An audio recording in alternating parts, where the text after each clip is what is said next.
This is Kim Jang-cheol, an ordinary student from Korea. Or at least he used to be. Yesterday he unexpectedly became the Demon King Kratos, the final boss of a game he enjoyed playing. The objective of the game, Paladin of Blood, was to revive the ancient hero who was dormant. The problem is that he knew he had reincarnated as a demon king from a land that was at a great disadvantage. The doors open and a demon with glasses enters, calling for Lord Kratos. He is Aid Zephyros level 15. He brought news that preparations for war had been completed. The scene shows the demon army with axes in hand and flying dragons. The blood-drinking prince, Azurat, was excited to end their hunger with the new invasion they would undertake today. The cold monarch, Sergei, lamented the tragedy of being born in a barren land and the pain of having to feed on their own kind. The war that was about to begin would make history and bring many benefits to everyone there. The Archduke of Mist issued cold and powerful orders to the army to tear humans to pieces and crush elves. The tyrant of Black Rock, Baal, declared that all enemies should be turned into food. The army stood before the Demon King and Zephyros, all clamoring for a massacre in a war that had not yet begun. Kratos fiercely shouts for the demon army to hear him. The four captains stare at him seriously, waiting for what the Demon King had to say. He finally announces that this war could not happen under any circumstances. From that moment on, they would stop their attack and start cultivating. The thirsty generals are shocked by the absurdity they are hearing and begin to complain to the Demon King. Kratos lets out a roar of terror, terrified of how frightening his own generals were, but his expression was so imposing and dreadful that it made them all tremble. In a distant place from where the demons were, a new notification was announced that the 20th game had begun. Aged Kimchi, a playable character of level 9990 and a dormant enemy, awakens. The King of Demons knew he was at a great disadvantage and that if they started the war, he would definitely be killed by his hands. In a flashback, Kim Jang-cheol is shown. He had become a postgraduate student in an agriculture course at Korea University, hoping to become a rich farmer. He was very intelligent, so he became the best in the course in a short time. But being the best postgraduate student meant he would become slave number 1. The professors took advantage of his intelligence to make him write their theses, help with their projects, and even work in the fields plowing the land. He was exhausted, wondering what he was doing with his life and why he was doing all the work while the professors took all the credit. His dopamine was depleted, he was going crazy. And the only way to get his dopamine fix was by playing. An extremely difficult game and very complicated to level up. No player had completed this game for the 19th time. He wanted so badly to feel a sense of accomplishment that he played without sleeping for a moment. He started leveling up, level 1, level 2, level 10, and thus he became the first person to complete Paladin of Blood, defeating the Demon King for the 19th time. Jang-cheol was exhausted from lack of sleep, but he was happy because he was the strongest in the world. The 20th playthrough would have an infernally insane difficulty. Even so, he remained confident that he would be able to level up. After all, he was the strongest. On the heroes panel he played, it showed the equipment he had put on his character. A pink costume with bows and a tight skirt, very reminiscent of a magical girl's outfit, like Sailor Moon herself. The maximum level was 9,999, so he would stop leveling up. At that point he no longer knew how long he had been playing. It seemed like years had passed. A message appeared on the screen, asking if he wanted to start his 20th playthrough. Without hesitation, his finger pressed the button to begin. He held the controller firmly, ready for another round of the game, but something seemed wrong. The television screen began to emit blue light beams growing around him. Suddenly, an invisible pull took over his being. His soul violently exited his mouth in a painful and terrifying way while his physical body remained behind, motionless and unresponsive. A scream of panic escaped his throat, but it was no use. He was being sucked through the TV screen. His soul came like a falling star from the sky, blue and bright.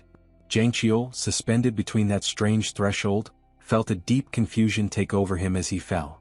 What was happening was completely beyond his comprehension, leaving him stunned and without answers. But he needed to stay calm to reach a conclusion. He was blue now, so that meant it was his soul. This meant that he probably wouldn't die if he hit the ground at that height. He could see the life tower, which meant he had entered the game Paladin of Blood. Happiness grew within him when he realized that his life of being invincible and strong was just beginning. An uncontrolled laugh escaped him with this realization. His expression instantly changed as his floating soul approached the unconscious character's body, remembering that he had dressed him in a magical warrior costume. He observed the muscular doll holding a heart-shaped wand resting on his chest. It was, without a doubt, the most ridiculous thing he had ever seen. Looking closely, he didn't even want to transform into that anymore.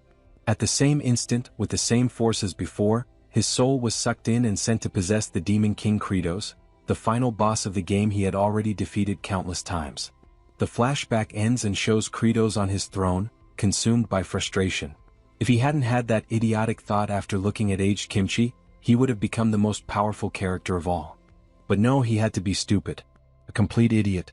Zephyros was walking down a corridor when he heard someone in a room say that Kratos was getting weak.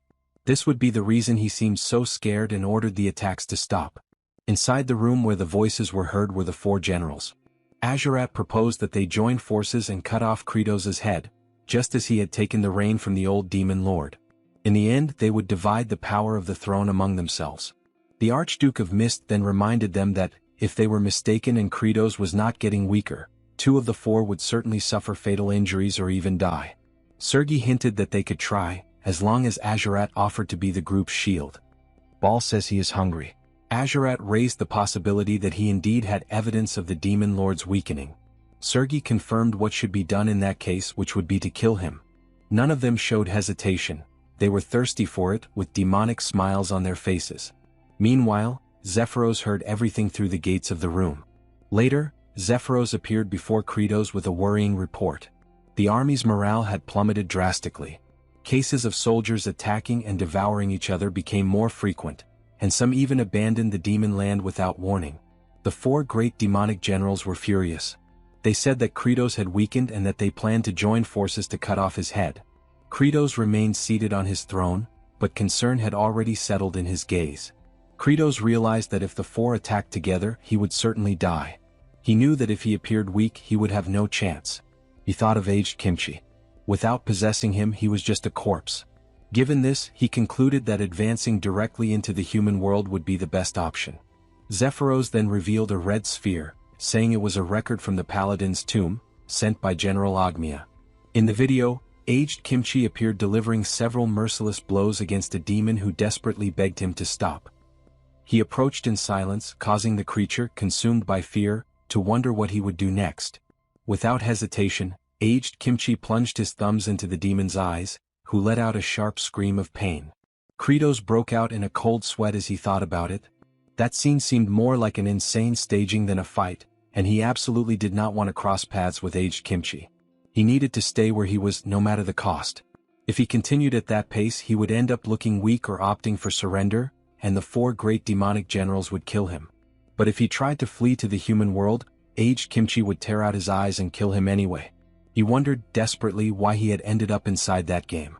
Nothing made sense, and not even happiness seemed attainable in that place. It was then that a possibility arose in his mind. A strategy that could at least buy him time. If he could solve the food issue and calm the demons, perhaps he would have a chance to survive. Zephyros saw Kratos walking away and, confused, asked where he was going. Kratos apologized and replied that he would observe some lands for cultivation. Zephyros, surprised by the polite tone, could not hide his strangeness. He thought that, coming from someone as narcissistic, arrogant, and ill-mannered as Kratos, that sounded grotesque and disturbing. It was something he preferred not to hear again. Kratos observed Zephyros with strangeness. What was wrong with him? Was he trying to provoke him? Did he always act this strange way? In his memory, Zephyros was a character who appeared only once shortly before the final battle against the Demon King and without any clear explanation. A flashback shows when he played as aged Kimchi that he faced Zephyros. In the scene, Zephyros addressed the Paladin formally, saying that the Demon Lord did not wish to fight and asking him to retreat. As soon as he finished speaking, aged Kimchi attacked him without hesitation. Defeated and on his knees, Zephyros murmured regretfully for not having been strong enough to protect his master. Thinking now, Kratos recognized that this had made Zephyros a very popular character among players. Many thought he was deeply loyal to the Demon Lord and genuinely respected him. Zephyros again addressed Kratos, pointing out the recent error as unprecedented. He had never seen a Demon Lord lose so much trust from his own people. Kratos stared at him in silence, containing his irritation. As much as Zephyros was right, he was unbearable. Zephyros pulled out a notepad, writing something with a provocative calm. He commented ironically on Kratos' intention to cultivate in the demon lands, implying that his memory was as weak as a pigeon's. Kratos reacted, indignant at the audacity, reminding him of his position as demon lord and demanding respect. But Zephyros simply ignored the threat and continued as if nothing had happened. Kratos, now consumed by frustration, wondered why he showed no fear at all. Now the two were outside the palace, walking through the dry and barren land. Zephyros recalled that both the old demon lord and Kratos himself had already tried to cultivate that soil. With extreme temperatures and severe conditions, he made it clear that nothing there had a chance to grow, and that Kratos more than anyone knew this very well. They continued walking through the dry land when Kratos commented that he knew that place was called the Land of Death. Still, he believed that, with his current abilities, it would be possible to save it. Inside, however, he could barely stand the idea of having to cultivate. He hated it all, but he needed to survive before anything else. Without thinking twice, he knelt and began to dig the earth with his bare hands, while Zephyros watched him in silence, confused by the scene. In a strange impulse, Kratos took a handful of earth and put it in his mouth, only to choke on the extreme dryness. Zephyros pulled out his notepad and, with complete calm, wrote that the demon lord had become a beggar who ate dirt. Annoyed, Kratos demanded to know what he was writing, but Zephyros replied that he was just doing his duty. After all, recording the demon lord's chronicles was important. He added that Kratos' memory capacity had certainly worsened. Kratos inside was seething with rage. That guy was really unbearable. Even so, one thing was certain: the soil there had absolutely no nutrients. Kratos' thought continued, now guided by technical and desperate reasoning. Nitrogen. An absolutely essential element for plant growth. Even though it makes up 78% of the atmosphere, plants could not use it directly. The atoms formed such strong triple bonds that chemical reactions became almost impossible. Humanity, then, had developed nitrogen fixation through chemical engineering, which led to a huge leap in food production. But to do that there? Impossible. There was nothing that could serve as a basis for cultivation. The only alternative would be to use the nitrogen fixation mechanism present in nature itself: lightning. With its high voltage, lightning oxidized nitrogen into nitrite, which mixed with rainwater and was absorbed by the soil. And then, as if something lit up inside his mind, Kratos remembered that this was exactly the essence of his main technique. He recalled the battle when he played as aged Kimchi and faced Kratos himself. In that fight, he saw Kratos scratch the back of his hands with his claws, releasing blood and a violent electrical discharge. The name of the attack was Bloody Strike. That day he had been defeated by that devastating attack. An attack that released lightning and moisture at the same time. A perfect technique to create fertile soil. Without further hesitation, Kratos warned Zephyros to step away. The other did not understand, only observed him. He began to scratch his own hand with sharp claws and blood flowed. The pain was immediate and strong. It was hard to believe that someone resorted to that technique so often. It seemed crazy. At that moment, Kratos noticed shadows behind a dry tree. The four generals were there, lurking, their eyes fixed on him. In his thoughts, there was only one certainty repeated like a mantra: that he had weakened.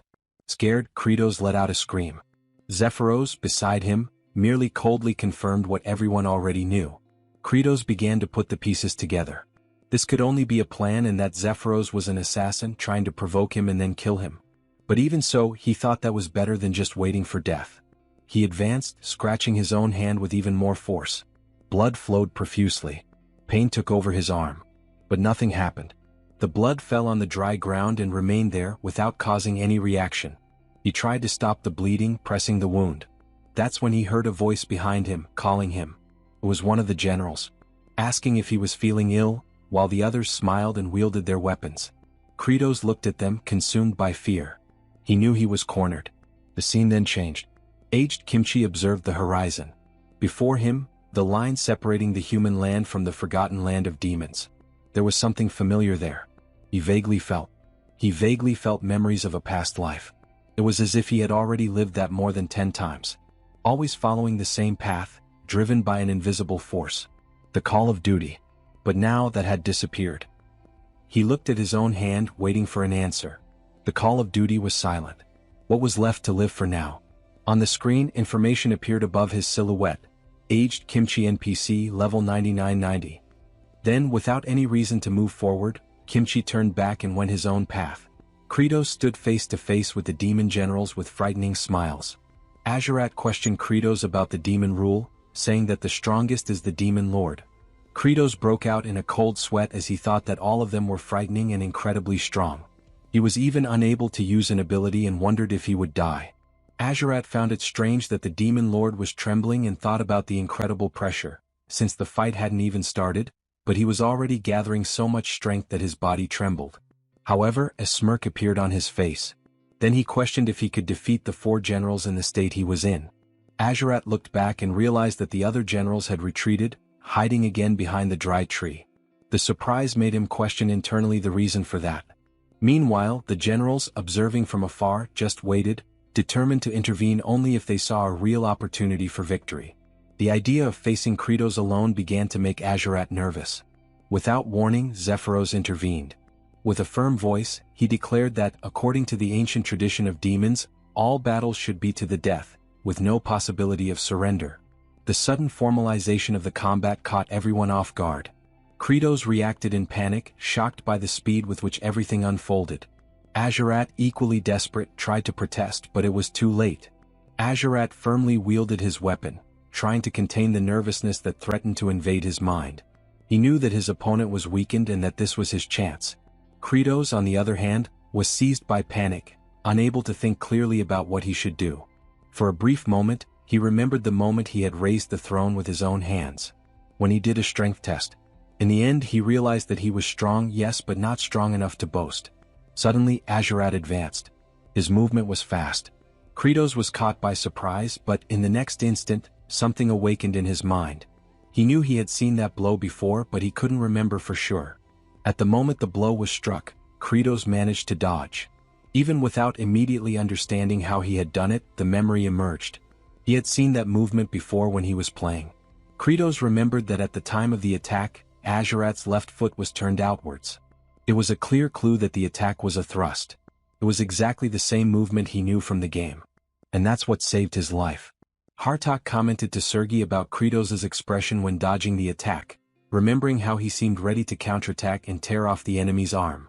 Sergei questioned why he didn't do it and suggested they continue paying attention. Meanwhile, Azurat launched another attack, and once again Kratos dodged with precision. He began to question internally what was happening, noting that all of Azurat's movements were exactly the same as in the game.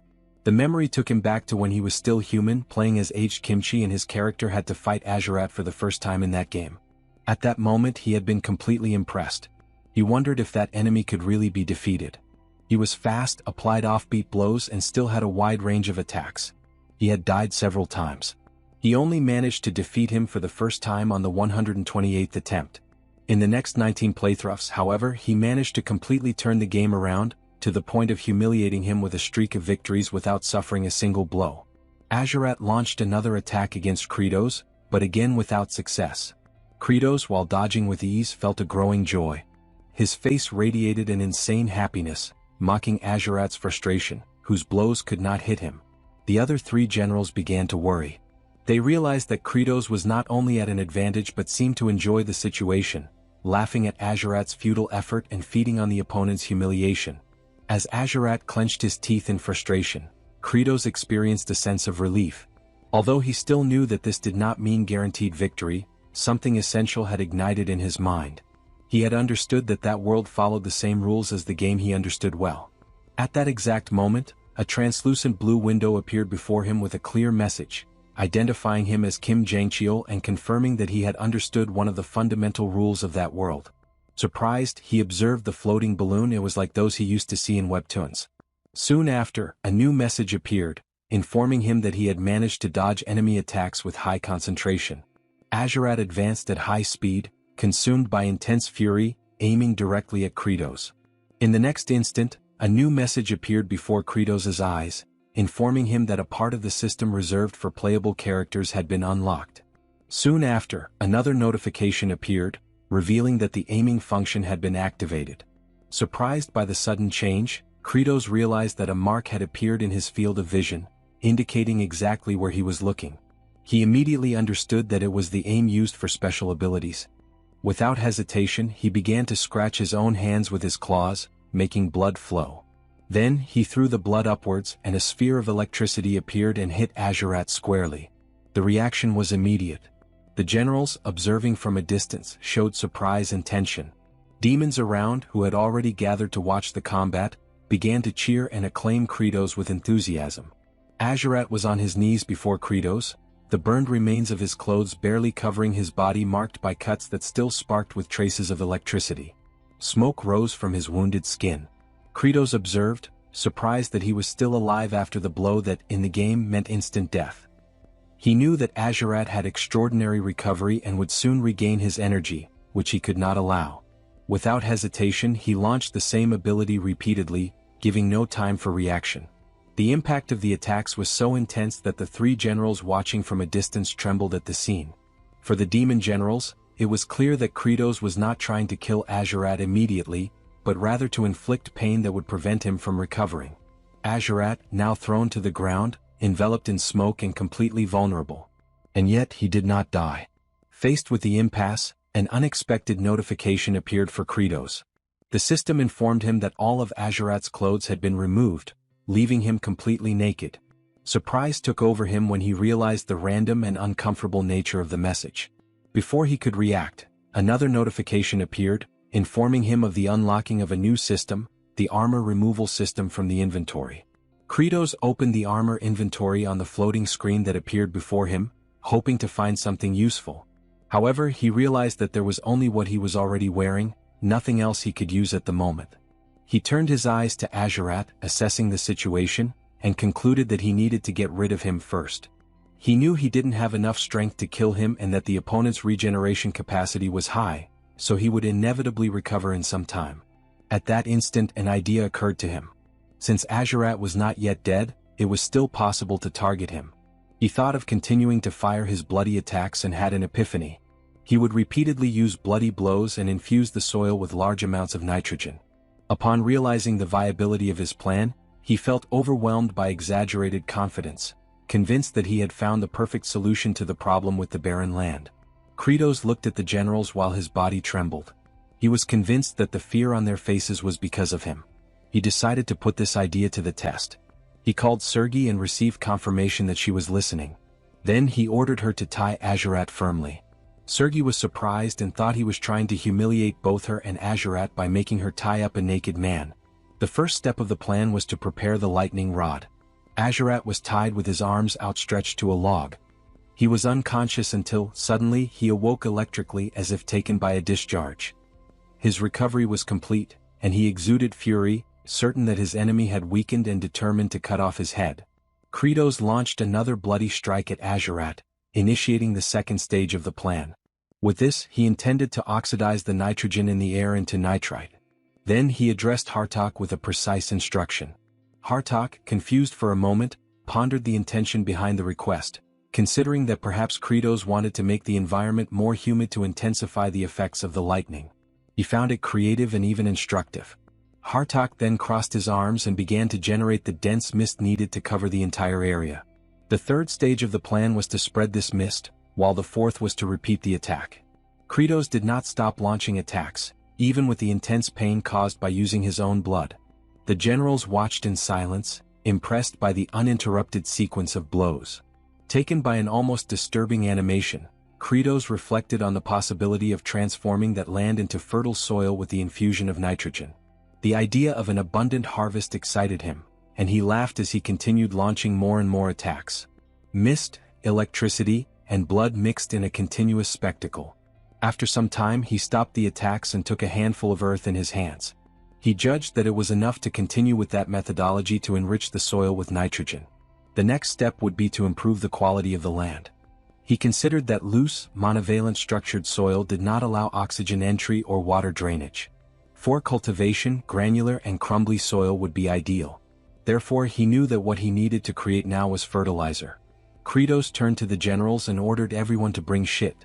The three generals, who by then already had remnants of the blood shed by Kratos, froze at the order. For a moment they seemed not even to have understood what they had just heard. Then they reflected on the intention behind that absurd order. After making an example of Azurat and subjecting him to torture, now he wanted to dirty the demon with shit. That was unbelievably cruel.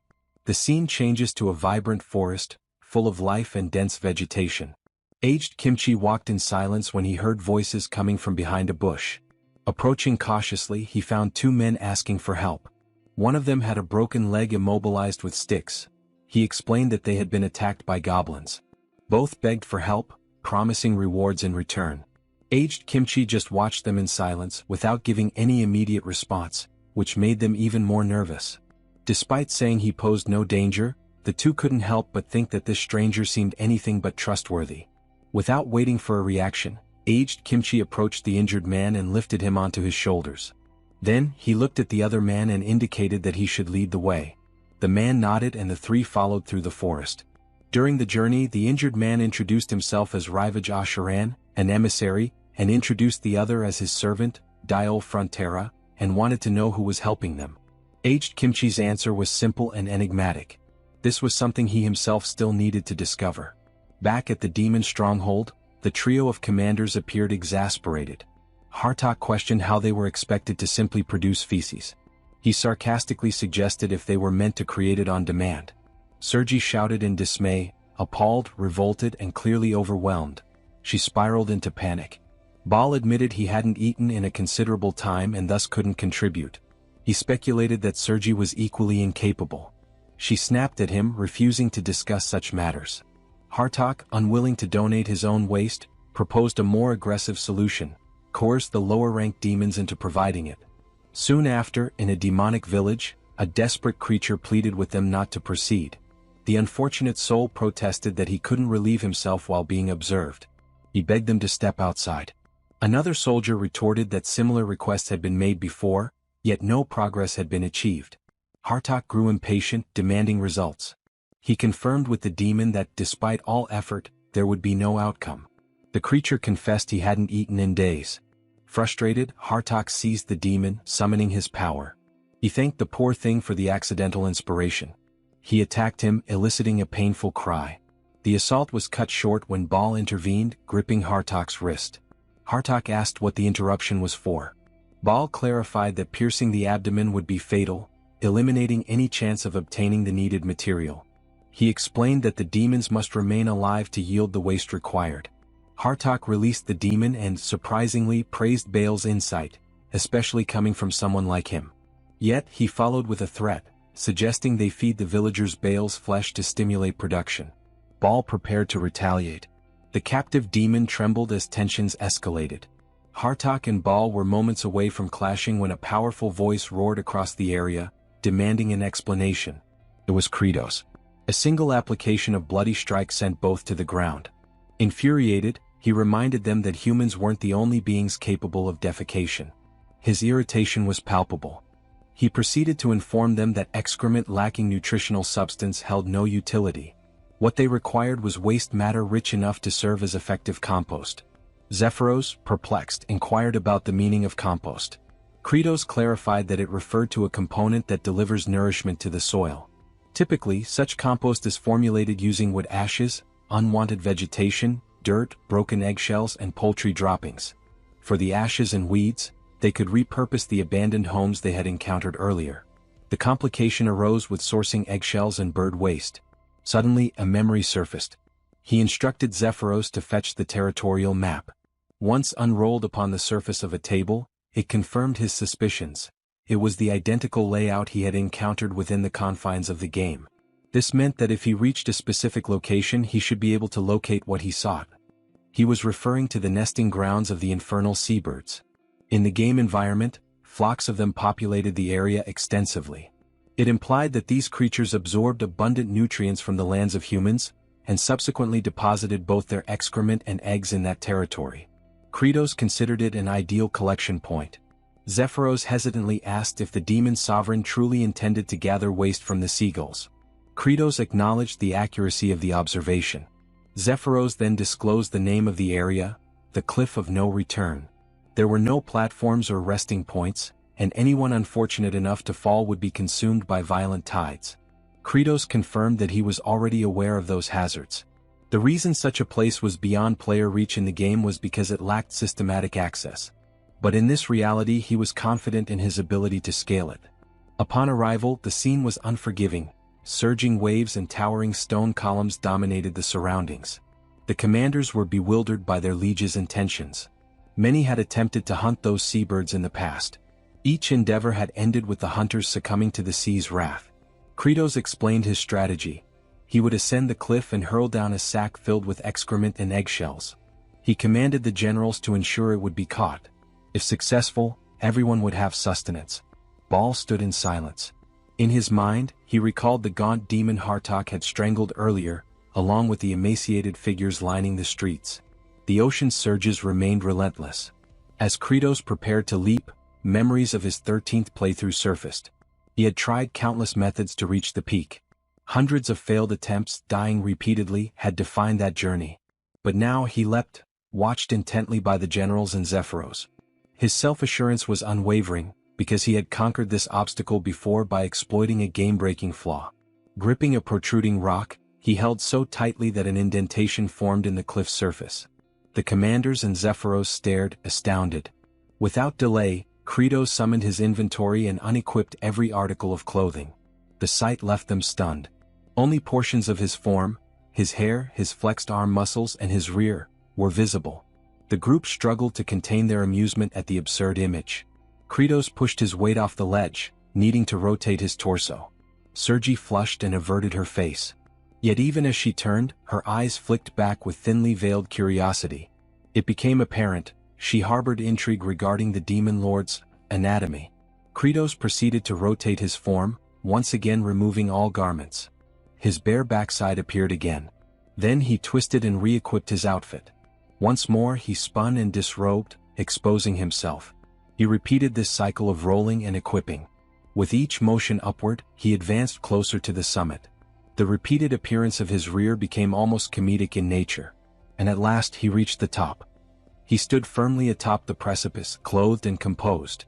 Within a realm governed by a game-like structure, where equipment management and inventories operated like coded functions, and where boundaries marked unreachable zones on a virtual map, Kratos had pieced together all these elements. Through observation and trial, he became certain that reaching this forbidden edge was indeed within the realm of possibility. Baal, driven by the demon sovereign's promise of nourishment, resolved to lend his assistance. Zephyros grew alarmed by Baal's sudden initiative and attempted to halt him, but Baal had already launched himself forward, intent on following the monarch. Zephyros's cries drew Kratos' gaze.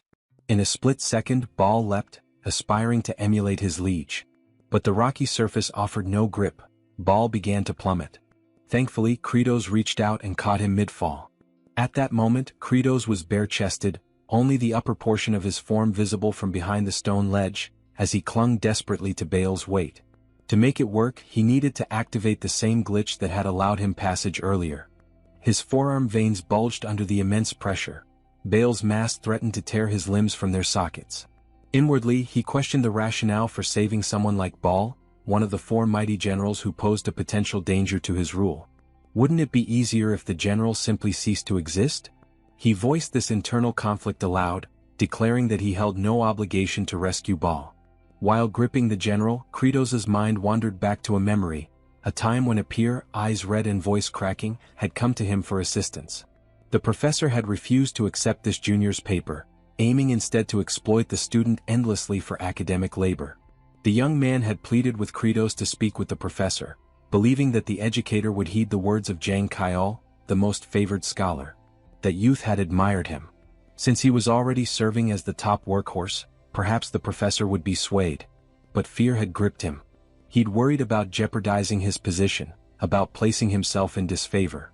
So he told the boy that it wasn't his concern and walked away. And ever since he had wondered, what if he had stepped in? What if he had tried just a little harder?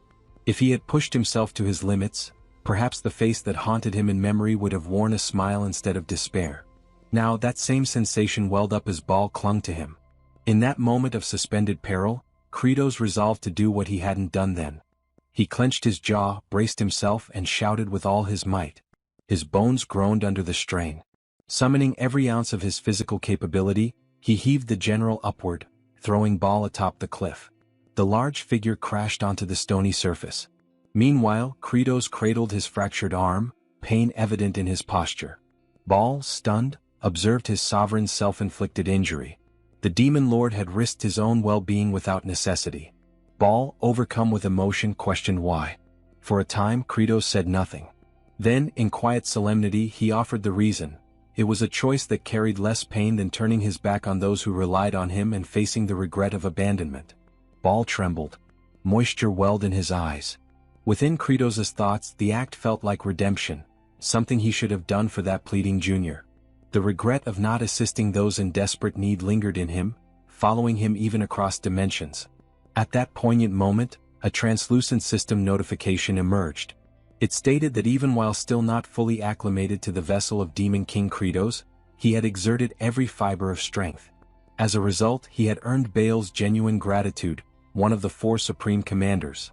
Kratos became aware of the depth of that appreciation. To honor this milestone, the system activated a new feature. From now on, bestowing upon the army a shared sense of deep satisfaction would reward him with a substantial number of points. He reflected on the substantial quantity.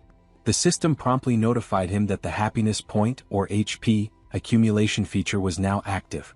Kratos pondered what exactly a happiness point was. At first, he assumed it might be something akin to a discount coupon for frozen treats. The system, clearly irritated, rebuked his misunderstanding, questioning what kind of fantasy world would even offer ice cream. Startled by the system's direct and conversational tone, Kratos realized it could respond to his thoughts. It was then clarified that for every demon soldier who experienced satisfaction from a full belly, Kratos would earn a single happiness point. These points could then be used to enhance his attributes. At present, Kratos had access to merely a fifth of the demon lord's total strength. This revelation explained his relative weakness in comparison to his subordinates. The system encouraged him to develop all 5 of his attributes and strive to unlock the demon lord's full capabilities. Curious to try the function, Kratos attempted to increase his stamina by 10%. A notification appeared, explaining that the cost for such an upgrade would be 50 happiness points, a steep price in his view. The system further revealed that abilities could also be upgraded. His current skill, Bloodstrike, was only at its first tier and required a hefty 250 points to level up. Realizing the large quantity of points he'd need, Kratos reasoned that through effective farming, he could steadily accumulate HP and thereby greatly enhance his strength and improve his odds of survival. In addition to this revelation, he received something else: gratitude. With a sly grin, he quietly enjoyed the rare feeling. From Baal's perspective, however, the expression worn by the demon lord was far from comforting. It seemed to communicate a silent threat, a reminder that a debt had been formed and defiance would not end well. To Baal, Kratos appeared as a ruthless leader, one who didn't save lives out of compassion. Shortly after, the demon sovereign lifted a large eggshell and summoned the others' attention. He declared his intent to fill the shell with organic waste and toss it toward them. The trio stood frozen in disbelief, entirely unsure how to respond. As promised, the demon lord launched the container, its contents flung toward the stunned group. The unexpected barrage caused uproar. They had no time to react. It was quite literally a storm of filth. The 3 generals were overwhelmed, certain they had reached their limits. Meanwhile, Kratos believed this was only the beginning. He demanded full dedication to agriculture. The essential elements of natural fertilizer, seabird droppings, fragmented eggshells, scorched wood remnants, and properly tilled soil, needed to be blended thoroughly. He summoned Sergi for this task and instructed her to pulverize and combine the materials. Sergi was dumbfounded. The command seemed beneath her station. Despite her numerous limbs, which made her ideally suited for the work, she was incensed. Proclaiming her status as the frigid monarch, she armed herself, stating that her appendages were not intended for menial duties like compost preparation. However, the intense gaze of Kratos silenced her. He offered an alternative, a simpler task. He directed her attention toward Azurat, who still emitted faint wisps of smoke from the electric blasts he had received. All she had to do was remain in place. A straightforward job, no? Thus, the regal monarch of ice became an unwilling mixer of compost. Rumor suggested she remained in that role to this day. Internally, Kratos was close to losing composure. He reminded himself that these generals were all volatile, and one misstep could easily end in disaster. But then he reminded himself of his position. He was the demon sovereign. With nothing but determination and brute resolve, he would press forward. The next phase in producing the fertilizer had arrived, the application of moisture. He summoned Hartok and instructed him to saturate the air with mist. However, Hartok raised objections to this directive, arguing that the resulting humidity would intensify the already unbearable stench. He had no desire to carry out such a revolting command. Then, Kratos revealed his trump card once more. His eyes landed squarely on Aserat. No one was eager to serve as a living conduit for electricity, so Aserat swiftly soared through the surroundings, dispersing dampness across the atmosphere. Kratos then consulted Baal to confirm whether the level of moisture sufficed. Baal acknowledged that the consistency had softened with the addition of water, just as their ruler had anticipated. At last, the third stage called for the compost to be relocated to a shaded, arid location and layered with a covering fashioned from seagull plumage. Yet a challenge loomed. The demon lord knew that even producing a small quantity of this material would demand considerable time. To generate enough fertilizer for the expanse of terrain before him, he recognized that a full-scale mobilization of demonic manpower would be unavoidable. His expression hardened. Something troubled him, but it was an obligation he couldn't ignore. Kratos resolved to proceed under the authority granted by his crown. Later that evening, elsewhere within the dominion of demons, a modest wooden shelter came into view. Inside, two infernal beings resided. One reclined upon a makeshift bed. The figure lying down was a young female demon named Flute. She called out to her father, who inquired softly what had happened. Tears welled in her eyes as she offered a heart-wrenching suggestion, that her father should simply consume her. Outraged, the father rebuked the idea vehemently. He reminded her never to utter such despair again. But the girl, still mourning the absence of her mother, insisted, and her words struck deeper than any wound. Then a flashback unfolded. A monstrous demonic beast had once attempted to devour the child. She had cried out for aid, and just before the gaping maw reached her, a figure emerged, shielding her fragile body. It had been her mother. Without time to react, the maternal figure was swallowed whole, sacrificing herself to spare her daughter. In the present, her father spoke gently, explaining that without her, he would have no reason to keep living. Their somber exchange was disrupted by noises outside. The presence of Kratos and his subordinates had arrived. Flute's father froze, overwhelmed at the sight of the demon lord himself, his voice trembling uncontrollably. Hearing his reaction, Kratos concluded the demon still had vitality and thus issued the order for his capture. The father pleaded, explaining that there was no one else to care for his child, and if left alone she might fall prey to more powerful demons. Flute sobbed, begging them to release her father, but the demon lord remained unmoved. He then turned to Zephyros inquiring about the current count. Zephyros confirmed they had secured 20 demons and required 30 more to meet their goal. As Kratos turned to leave the residence, his eyes once again rested on the girl. She continued to cry, believing she was about to lose another parent. Inside the game she had been featured as a berserk adversary, a demon child driven mad. He had frantically tapped his controller, initiating a rapid slash to eliminate her. The look in her eyes now was identical to the one from that moment, and it momentarily stirred something inside him. But he was the Demon King and emotion had no place in policy. Maintaining his stoic demeanor, he issued one final decree before departing. He commanded the cessation of all cannibalistic behavior among the demon kin. He also directed Zephyros to assemble the remaining infernal beings and order every one of them to begin working on fertilizer production immediately. At last, the protagonist fully accepted the mantle of leadership, and with it the accompanying burdens and trade-offs. Several days later, the demon inhabitants who had been conscripted had already begun to labor diligently across the fields. Wielding their weapons as crude tools, they turned over the composted earth. Among them, Flute's father, now known as Dyrok, voiced his skepticism. He questioned the value of this toil, convinced that their exertions over the past few days were fruitless. The notion of agriculture to him seemed utterly absurd. A companion cautioned him to be careful with such statements, warning that they could cost him his head. But Dyrok stood resolute, maintaining that regardless of what happened, their fate was already sealed. Even if the terrain became arable, they still lacked any viable crops to sow. As if summoned by the critique, Kratos materialized and addressed the doubt directly, posing a rhetorical question about the future of their planting efforts. Dyrok immediately recognized that he had spoken out of turn and was now in jeopardy. The Demon King instructed him to come along. What Dyrok was unaware of was that Kratos had already identified a potential answer days prior. On the very occasion he had faced opposition from his high-ranking officers, a particular violet blossom had caught his eye. He had instantly recognized it as a candidate for cultivation. And so, he guided Dairock to stand before this same flower. Kratos informed him that they would be planting the roots of this plant. Bal and a segment of the agricultural unit had already retrieved samples from different areas. Dairock, now unnerved, humbly explained that the root of this flower was inedible, capable of inducing severe stomach agony, even fatal consequences. The demon sovereign then tugged the flower from the ground, stating plainly that this was the only resource at their disposal. The trial to determine its edibility should have concluded by now, he added. Dairock was stunned by the revelation. His composure nearly shattered. In a state of panic, Dairock raced to his daughter's side, crying out in desperation. He questioned the demon lord's morality, demanding to know why such a cruel experiment had been inflicted upon an innocent child. He pleaded for his daughter to be spared from ingesting the roots. Barging into their home, Dairock halted abruptly at what he witnessed. Flute, appearing far healthier than before, was cheerfully consuming the roots without discomfort. Dairock, trembling, asked in disbelief if she truly felt fine.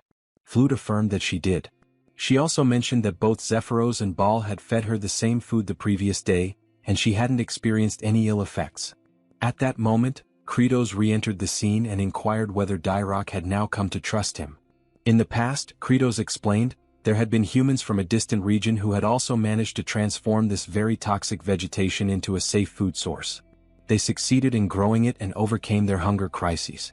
With a wicked grin stretching across his face, the Demon King unveiled the truth, that this very plant was now recognized in the human realm as the potato. Flute looked up and sincerely expressed her gratitude, thanking Kratos for his compassion toward someone as insignificant as her. At that instant, a translucent prompt manifested before the Demon King. The system had taken note. A portion of the demon population was now content from being well fed, and Kratos had earned his first happy point. The counter increment, 1 point added. A display showed the current tally of HP. Kratos was genuinely taken aback by the notification. He looked once more at Flute, who beamed with genuine warmth. Then a memory surfaced, a recollection from when he had been merely a player. It was that same Flute, rendered within the game, a naive demon child who had been coerced into doing terrible things just to survive. The image back then starkly contrasted with what stood before him now.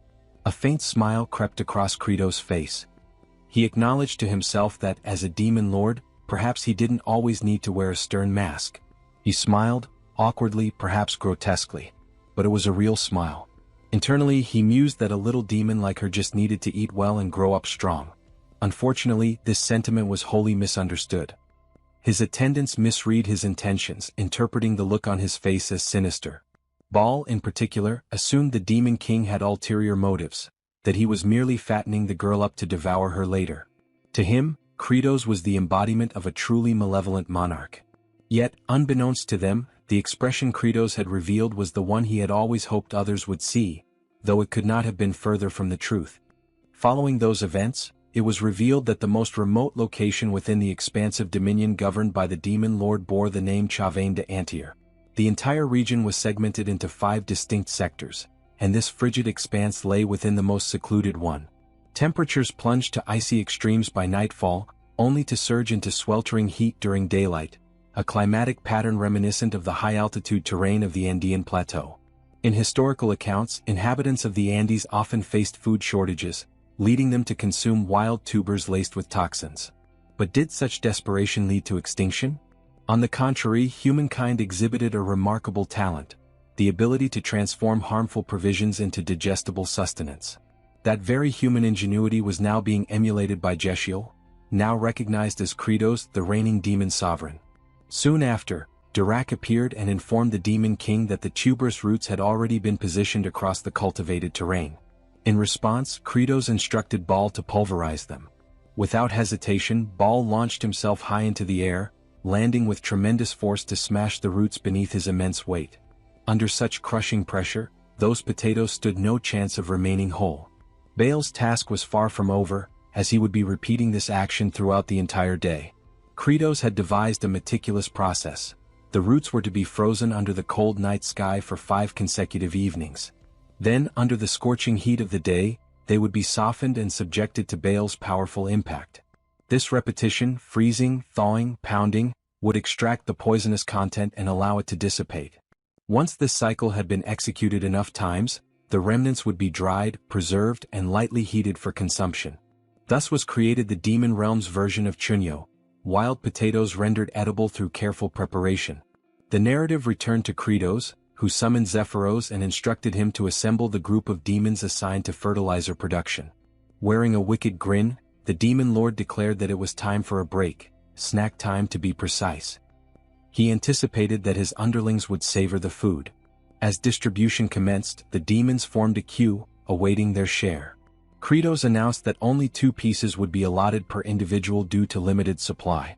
Zephyros, noting the sizable reserve of processed potatoes, inquired whether additional portions could be produced. Kratos expressed skepticism, stating that the remaining quantity wasn't sufficient to nourish the entire legion. Instead of consuming all of them, he planned to replant the tubers, allowing them to multiply exponentially.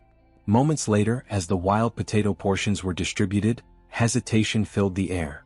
The farming squad looked uneasily at the unfamiliar food, memories of lost kin weighing heavily. Dyrok stepped in, reassuring them that the Demon King had neutralized the toxic effects and that the roots were now safe for consumption. However, a particularly eccentric demon with a bizarre haircut mocked Dyrok, calling him naive. He gestured toward Kratos, describing him as a sinister figure who wouldn't distribute food without an ulterior motive, likely intending to poison them. Yet Dyrok remained undeterred.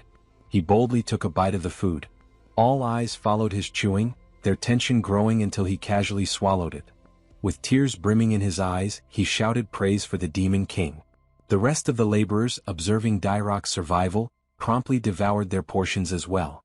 And soon a second line formed, they eagerly sought more. Dyrok, basking in his moment of vindication, was filled with pride. It was true, the Demon Lord had genuinely provided them with edible nourishment. The odd-haired demon, now swayed, began to lead a chant. Raising his left arm, he bellowed with enthusiasm, "Yes, Kratos." The Demon King, however, was unimpressed by the awkward slogan and silently resolved to replace that ridiculous cheer at a later date. Off to the side, Zephyros studied Kratos' expression. He noted that the Demon Lord's countenance reflected unwavering belief that even in this barren wasteland, he would produce viable food. In that gaze, Zephyros sensed the possibility that Kratos might indeed be the one to finally end the cycle of starvation and despair that plagued their kind. At that very moment, the interface reappeared. A system notification declared that a segment of Kratos' forces was content due to having eaten. This time, the tally rose by 50 happy points, a reward for successfully feeding 50 members of the agricultural squad. The new cumulative total displayed boldly: HP equals 51. The protagonist observed the unfolding scene with visible amusement. A subtle grin crept across his face as he internally acknowledged that the total number of points accrued so far was quite respectable. With this accumulation, he could now afford to bolster his strength a bit. However, a decision had yet to be made on which attribute would be prioritized. At the moment, he remained uncertain. Perhaps it would be more prudent to continue stockpiling points for the time being. While he contemplated dividing labor between the fertilizer production group and the wild potato extraction team, Zephyros began to rally the attention of the field workers. The astute assistant had devised a plan to spread word throughout the village that a consumable crop could now be cultivated even in this desolate terrain. An incentive was offered. Any demon who unearthed wild potatoes would receive food coupons redeemable for chunyo. The announcement stirred celebration among the farming squad, while Kratos quietly evaluated Zephyros. He mused that the subordinate was every bit as clever as he appeared. Despite his irritating personality, he was undeniably one of the most resourceful allies in the group. Thanks to this campaign, the village demons diligently scoured the earth, unearthing every last wild potato. Meanwhile, fertilizer grinder Sergi and artificial precipitation specialist Hartok remained hard at work, each fulfilling their respective assignments. Lastly, Aserat, still securely restrained, awaited his next relocation. Kratos had merely been shifting the location where his living lightning conductor would be positioned. Upon determining the most suitable area, preparations were finalized. The Demon Lord then proceeded to discharge a series of electric bolts upon the familiar target, harnessing Aserat's endurance for the benefit of nitrogen enrichment. He truly toiled to ensure proper soil infusion. With fertilizer production reaching adequate levels, it was time to commence the subsequent phase: distributing the compost uniformly across the terrain. However, the sheer size of the land posed a significant challenge. The territory was far too extensive for a malnourished workforce sustained by only a few morsels of chunyo. Suddenly, Asarat summoned the strength to plead with the demon lord, asking for death to be swift. Yet the request was ignored. Instead, another jolt was sent his way. In Credo's mind, eliminating an individual capable of remaining operational even while famished, all thanks to his regeneration trait, was foolish. He considered it a free source of nitrogen after all. Still, the dilemma of territorial expansion lingered. The Demon King pondered whether reinforcements were the only viable solution. He had previously instructed Zephyros to send requests for aid to the Star Masters. In the message, Zephyros had penned a firm directive: all offensive actions must cease, and manpower should be redirected toward agricultural development. Although this appeal had been dispatched to every sector within the Star region, no replies had been received. Kratos found this worrisome. He even speculated whether the courier had perished from hunger before reaching any recipients. A serious problem loomed if farmland expansion could not proceed swiftly.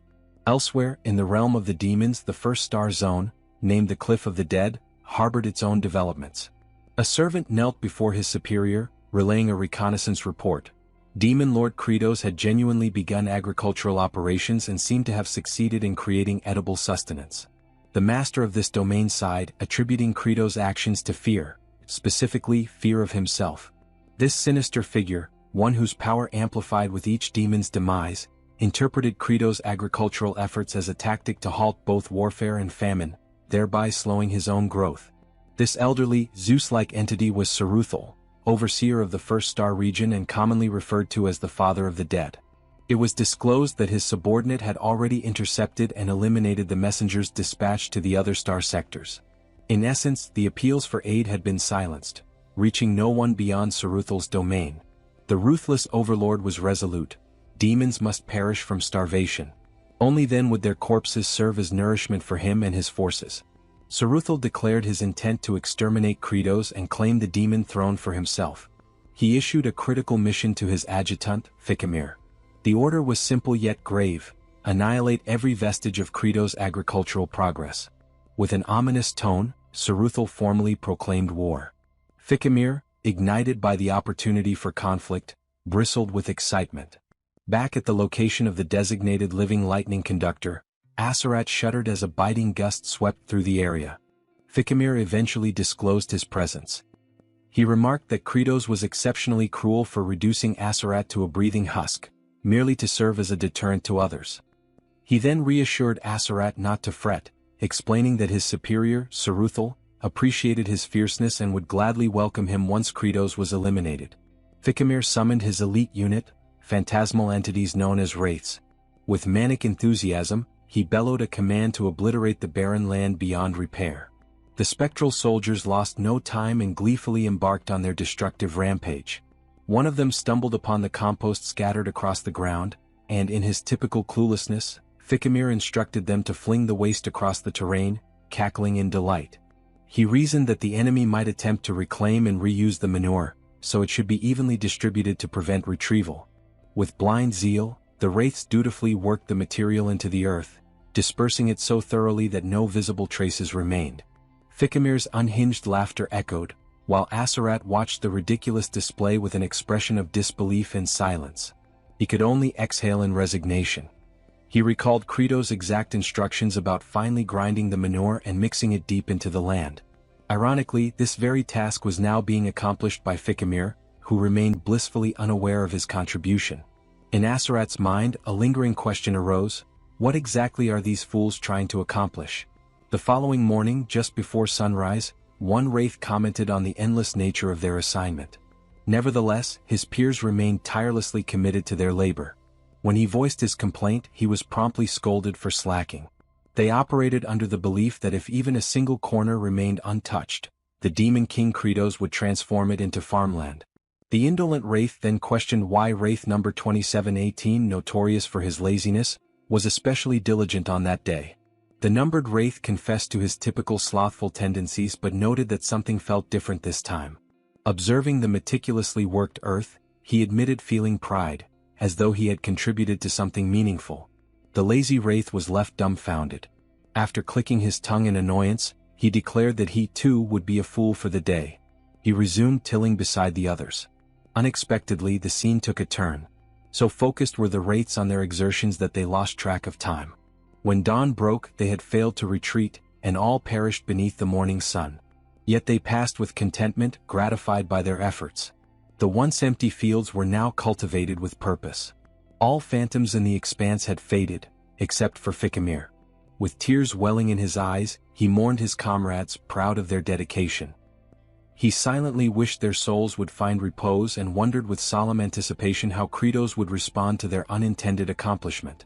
Elsewhere, within the barn where the harvested potatoes were stored, Kratos could be heard murmuring about how tilling had taken more time than anticipated. Gazing at the dormant vegetables, he explained to Zephyros that potatoes in such a state wouldn't sprout, rendering immediate planting ineffective. He likened the condition to a tuber peacefully resting underground, abruptly yanked out by its stem, thrown into shock and left biologically frozen. Deep in contemplation, Kratos considered that dormancy could be interrupted more rapidly by storing the potatoes at 4 degrees Celsius for 2 to 3 weeks before transferring them to a warmer, darker location. He intended to request Sergi's aid in cooling them with her frostborn magic, but she was fuming with rage at present. Hartok likewise was currently unreliable. Kratos knew that provoking both simultaneously could be perilous, so an alternative solution was necessary. As a last resort, the Demon King had even instructed the farming squad to perform physical drills near the potato cache, in the hopes that their body heat might hasten the warming process. They all ended up exhausted rather quickly, rendering that strategy a failure as well. Thus the issue remained unresolved. Left with few alternatives, Kratos resolved to head over to the farmland and attempt whatever measures he still could. His focus narrowed to at least enriching the earth with nitrogen. A short while later, Kratos stood silently before the completely turned and fertilized soil. The ground had been thoroughly tilled and integrated. The pungent odor hung thick in the air, so intense that Aserat lost consciousness from the fumes. The demon lord stood stunned, speechless at the sight of the now prepared fields. He questioned internally how such a feat had come to pass, suspecting a miracle. Suddenly, an oblivious figure burst into laughter, the same fool who had unknowingly contributed to the miracle. He cackled in triumph, declaring their success, but his gloating was short-lived. Baal, looming behind him, lifted him effortlessly and presented him to the demon lord. This individual was none other than Fikimir, who had attempted to remain hidden. Kratos recognized him immediately as one of the notorious bosses from the Cliff of the Dead. He speculated that Fikimir might have arrived as backup. Without delay, Kratos demanded to know the reason for Fikimir's presence, a question that caused the demon to tense in panic. Just as Fikimir opened his mouth to reply, a swift blow from Kratos interrupted him. Zephyros, bewildered, questioned why the demon lord would strike before hearing a response. Kratos clarified that the act of withholding information was already suspicious enough, and sometimes brute force was the most effective interrogation tool. Fikimir, though pained, conceded that this approach was to be expected from the Demon King. Still, the demon remained tight-lipped, until he was subjected to a relentless barrage of punches. Blow after blow rained down. Eventually, Kratos himself grew winded. Fikimir lay motionless, barely conscious. Then, a prompt from the system materialized, reminding Kratos of his ability to enhance attributes using accumulated HP. With 51 points available, he invested in boosting his stamina. Refreshed, he resumed pummeling the unfortunate demon with renewed vigor. Thousands more strikes followed. In this act of merciless interrogation, Kratos demonstrated his fitness for the role of Demon King. Ultimately, Fikimir broke. He confessed not only his actions but the plot to eliminate Kratos altogether. The scheme traced back to Saruthal, who had deliberately severed the flow of reinforcements. The goal was to grow stronger as more demons starved. Zephyros remarked that such sabotage amounted to insurrection. He advised Kratos that eliminating Saruthal would send a clear message to those protesting the halted expeditions. However, Kratos recognized that even if he succeeded in taking Saruthal down, other adversaries would persist. What he truly required was a definitive method to overcome them. Zephyros warned that Saruthal was no ordinary enemy. Kratos was already aware. Saruthal possessed a spectral ability, allowing his body to shift into an incorporeal form. Even within the game, Saruthal had been a constant menace on the intricate terrain of the Cliff of the Dead, transforming the entire encounter into an elaborate pursuit. Still, Kratos had already begun formulating a plan. As in the game, if exterminating pests was impossible due to their concealment, the answer was simple: extract them from their den. Elsewhere, Flute found herself standing before Aserat. She looked upward timidly. The mere sight of her nearby presence visibly irritated him. She initiated a hesitant conversation, lowering her head in gratitude. She expressed thanks for his sacrifice as it was the reason they now had sustenance. However, praise directed toward a demon for noble deeds was considered deeply offensive. Aserat seethed. He accused Flute of derision and threatened her life. Frightened, Flute fled. With a burning glare, Aserat issued a vow, one drenched in fury. The moment he escaped, he would hunt Kratos down and destroy him. His moment of solace was abruptly interrupted as a chorus of demonic voices rose in melody directed toward him. From a distance, his gaze locked onto Kratos approaching with a waving banner. As the image grew clearer, the banner's inscription came into view: "Congratulations, second conductor of thunder in the department." Alongside him was Fikimir, trussed up identically to Aserat.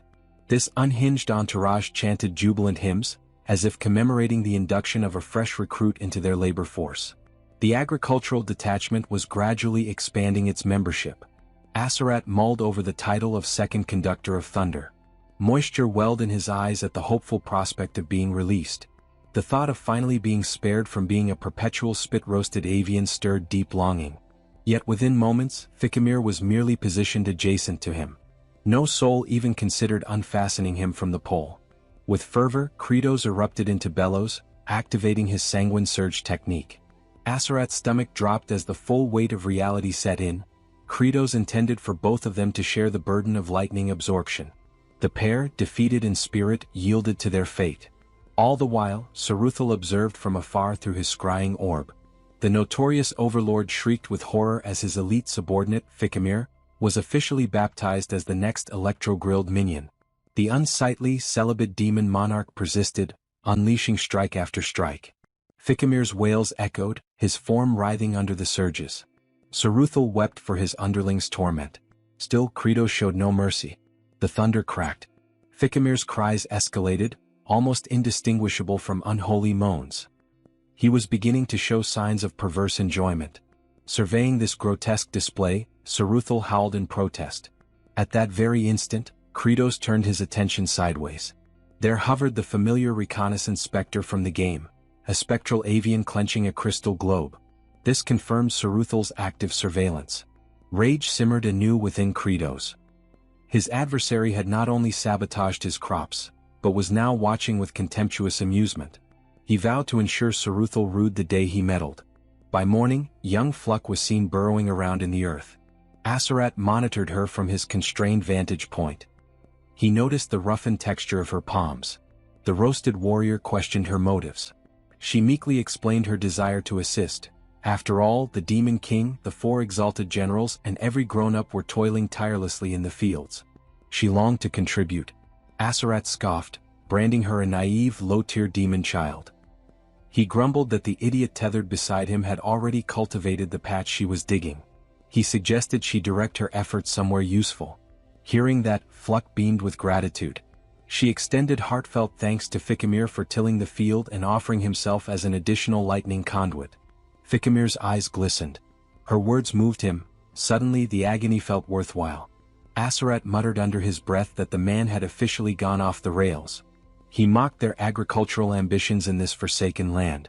He pointed out that the absurd potato they were trying to raise hadn't even sprouted.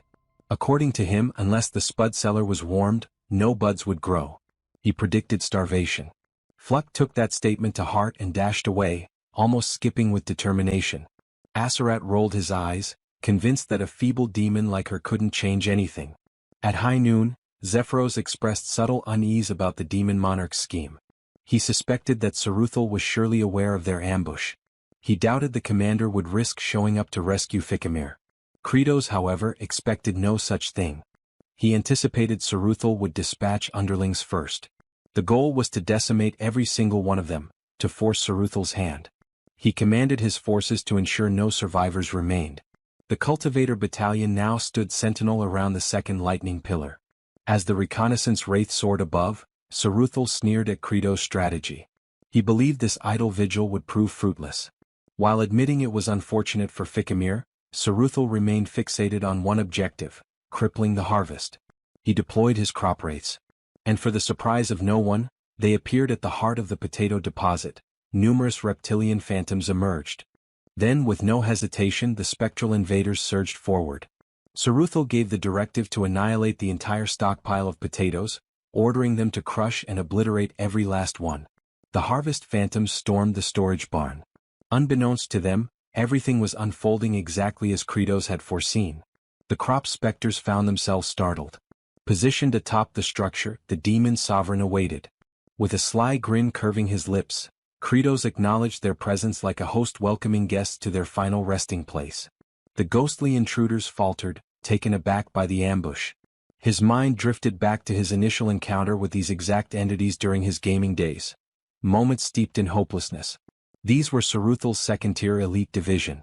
The greatest hazard lay in their tendency to swarm en masse. A mere touch from their incorporeal forms could trigger rapid aging in the afflicted. Worse still, they could replicate the skill sets currently equipped by their opponents. Truly an affliction. But Credos, now seasoned in the mechanics of this world, had already calculated their downfall.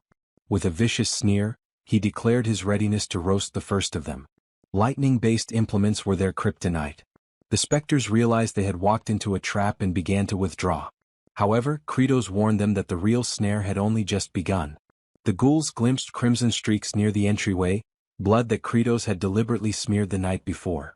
Now activating the second tier of his technique, Credos brought his palm crashing against the ground, unleashing arcs of electricity.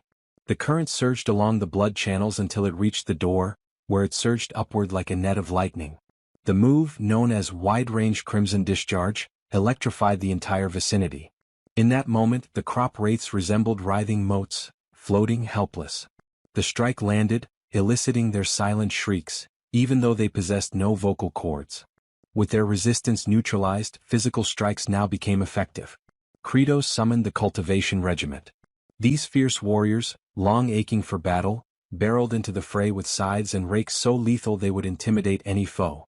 Though outwardly unimpressive, these soldiers were secretly the most formidable units of the final battleground. With that knowledge, Credos no longer considered the crop wraiths a threat. For the first time he felt like a cold, calculating apex demon ruler. He scanned the area for any lingering phantoms that had survived the barrage. Determined to personally finish them off, he prepared his next move. But a piercing cry shattered his focus. Fluck emerged from beneath the mountainous heap of potatoes. Her sudden appearance stunned Credos. A spectral assailant locked onto her. Her father, locked in his own skirmish, was unable to reach her. Credos, agitated by the chaotic unpredictability of it all, forced himself to prioritize. Eliminating as many fleeing phantoms as possible had to take precedence. Still, his eyes stayed fixed on Fluck. He knew the range of his crimson discharge wouldn't reach her position. In a desperate act, he hurled a potato toward the ghost. Of course he knew it was futile, but instinct took over. The vegetable bounced off the specter's head, which then caught it mid-air. To his astonishment, the tuber began to pulsate like a capturing sphere. A pink vortex enveloped it, and the creature's essence was absorbed into it. Then, poof, a faint sound echoed. The soul emerged from the potato and ricocheted toward the stockpile. Distracted, the remaining crop wraiths retreated unnoticed. Credos blinked in disbelief at what had just occurred. The potato had sprouted. Suddenly, understanding dawned. These apparitions accelerated aging. They had inadvertently jump-started the dormant biological rhythm of the potatoes. Without pause, Credos clasped Fluck in his arms. His gaze softened slightly as he offered her an expression of approval. Her body trembled. Turning to his militia, he summoned their attention. The time for drawing Saruthal out had ended. From now on they would take the initiative. An offensive approach would serve them better. Elsewhere, someone's eyes fluttered open. Confusion clouded their vision. The location was none other than lightning pole number 1. It was Asarat. His mind muddled, he pondered his own identity and purpose. The warm sunlight bathed his face, and he felt a fleeting moment of gratitude. Then his stomach let out a deep growl. He came to understand that, despite his condition, a deep yearning for existence still burned within him. His focus shifted when he heard his name being called. It was Fluck. She expressed her gratitude, explaining that thanks to his tip regarding potato sprouting, everything had turned out well. She had even received a generous supply of chunyo as a result. She went on, mentioning how Kratos had assembled a considerable force of agrarian warriors. Yet, by this point, Azurat was no longer registering her words. His entire attention had zeroed in on the food she carried. The moment he laid eyes on the edible chunyo in Flux's possession, his mind unraveled. Overwhelmed by hunger, he fixated on the meal. Aware of his craving, Flux attempted to feed him by tossing a piece his way. Unfortunately, the morsel struck him square in the eye. Letting out a sharp groan, he threatened the child in irritation. Apologizing, she tried again. This time, she launched 3 pieces simultaneously, hoping at least one would land correctly. One chunk successfully entered his mouth, while the other 2 landed on his eyes once more. Despite the pain, tears welled up in his eyes, not from sorrow but from the sheer flavor. As he chewed, the delight overwhelmed him. At that moment, a notification arrived for Kratos. A member of his demon legion had experienced joy. 1 happy point was added. His cumulative total now stood at 302. This puzzled Kratos slightly. With the latest batch of recruits who had eaten chunyo, the total should have been 300 demons and Flux. He couldn't quite figure out the identity of the extra source of happiness, but ultimately dismissed the thought. More points only meant more power, and he intended to conserve them for the upcoming raid on Sarathol. Rousing his troops, he ordered the cultivation warriors to press forward. With fervent energy, he rallied them in the name of a prosperous yield. Hours passed until they reached the threshold of Sarathol's stronghold. Sarathol, foreseeing the assault, instructed his minions to sever the rope bridge. As the bridge collapsed, the phantoms mocked the approaching demons, ridiculing them with jeers. Their amusement didn't last long. Without hesitation, Kratos lunged across the chasm. Panic swept through the wraiths, until they realized he had miscalculated. He was plummeting. The phantoms erupted with laughter, calling him brainless for attempting such a reckless leap. Then the laughter died. They spotted fragments of his form embedded into the cliff face, once again with his posterior exposed. The ultimate glitch maneuver had been activated. The spirits flushed, blushing in discomfort.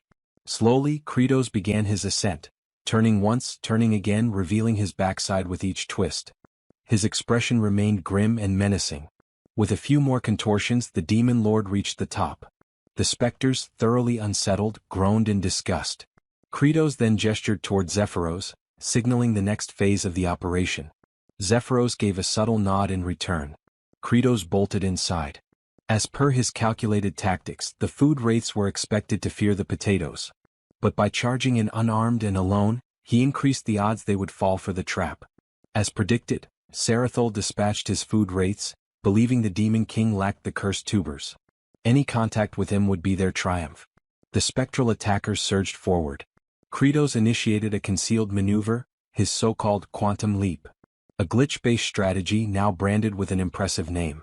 Once more, his frame merged with the terrain, his posterior protruding as before.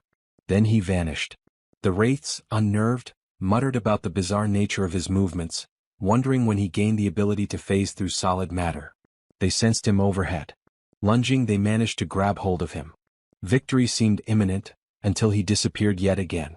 This marked the 19th occasion on which Kratos had executed this plan. He had memorized every crevice of the terrain. Having visualized the entire battlefield by combining all areas of enemy spawn from the game, he stood dead center, surrounded entirely by the food wraiths. Drawing in a breath, Kratos steadied himself. The phantoms believed he must be fatigued, even as the sovereign of demons. But Kratos declared internally that he no longer stood there as a ruler. He was a seasoned gamer. In the distance, Zephyros shouted the cue. He ordered the next step. From all directions, the cultivation squad appeared, launching their weapons. Not balls but potatoes. The tubers struck the agricultural phantoms directly. Simultaneously, Kratos instructed them to commence cultivation efforts. A few more seconds passed, just enough to fully appreciate the grandeur of the moment. Initially, Zephyros harbored some uncertainty regarding the strategy, yet soon came to grasp that the demon sovereign had once again devised a flawless approach. Earlier, Kratos had informed him that while he lured the crop wraiths into a single confined location, Zephyros was to direct the cultivation sentries along a mapped-out route. Zephyros reviewed the diagram of a forsaken, ancient watercourse, nothing but a cul-de-sac, or so it appeared. Kratos insisted otherwise. He declared that something was indeed hidden there, a covert passage, one he had personally uncovered. Following his escape from the nightmarish cliff of the deceased, just before entering the ultimate zone, he had explored thoroughly and noticed something unusual. Despite the area appearing empty, the craftsmanship of the environment seemed deliberate. Then he observed an odd section on the stone wall. After slashing it with a blade, the wall shifted open. That's how the areas had been linked. The hidden corridor bridged the battlefield where the initial confrontation with Saruthal had occurred and the cavern deep beyond. At first, he hadn't been able to access it until he cleared the surroundings. Only then could he claim the elixir of metamorphosis. If such an artifact existed in the real realm, he was advised to retrieve it. The elixir was a distillation of numerous fallen fleshly souls. It could only be ingested once, with its exact effects unknown. Back in the present, the field hands rejoiced as they gathered the sprouted spuds. The sight of it implied they were ready to sow them. Flute's father thought tenderly of her and of how they might finally enjoy full meals. But witnessing all of this, Kratos' features darkened. A memory surfaced. He once starved so severely that a kindly elder woman offered him food. She had even promised a hearty supper if he could just hold out a little longer. The next thing he remembered, an ambulance was parked nearby. That thought soured his expression. With that grim recollection fresh, he declared a statement that caused the workers to cheer. Anyone who interfered with their long-awaited nourishment would be utterly annihilated. Just then someone called out to the overlord. It was Baal, announcing his readiness to assist against Saruthal. Kratos, however, ordered Baal to focus on carrying the provisions. Combat belonged to the head of the chain. Meanwhile, Saruthal invoked the great spirit of glacial heart. He beseeched it to ensnare more souls with its frozen wrath and grant him a surge of reinforcements and might. Out of nowhere, Kratos landed a forceful kick square into his back, sending him to the ground. Saruthal lay stunned, face against the dirt, shocked by the Demon King's sudden arrival. Kratos coldly responded that it was no longer his concern. Pest extermination was now underway. As Saruthal remained crouched, Kratos loomed above. The former rebuked Kratos, branding him foolish to believe he could triumph single-handedly. Saruthal's form began to morph. He disclosed his genuine prowess. Despite the dramatic transformation, Kratos showed no reaction. His expression was blank, almost disinterested, for he had witnessed this countless times, 19 to be exact. In past playthroughs, while chasing the ever-fleeing Saruthal across the hazardous cliffs, aged Kimchi's player frequently ran into his minions. By the end, nearly every creature inhabiting those bluffs had been eradicated. Eventually, Saruthal retreated into the chamber containing the Heart of Ice Spirit. A fearsome relic, allegedly forged from the death of an ancient drake, it unleashed a chilling energy that ensnared wandering phantoms in the land of the living. Saruthal made attempts to summon additional allies using the relic's force, but the paladin always arrived in time for the final confrontation. There, Saruthal activated his most formidable power. He conjured a whirling gale, signifying his acceptance of Kratos' formidable nature. Gradually, the vortex assumed shape, an exact replication of Kratos himself.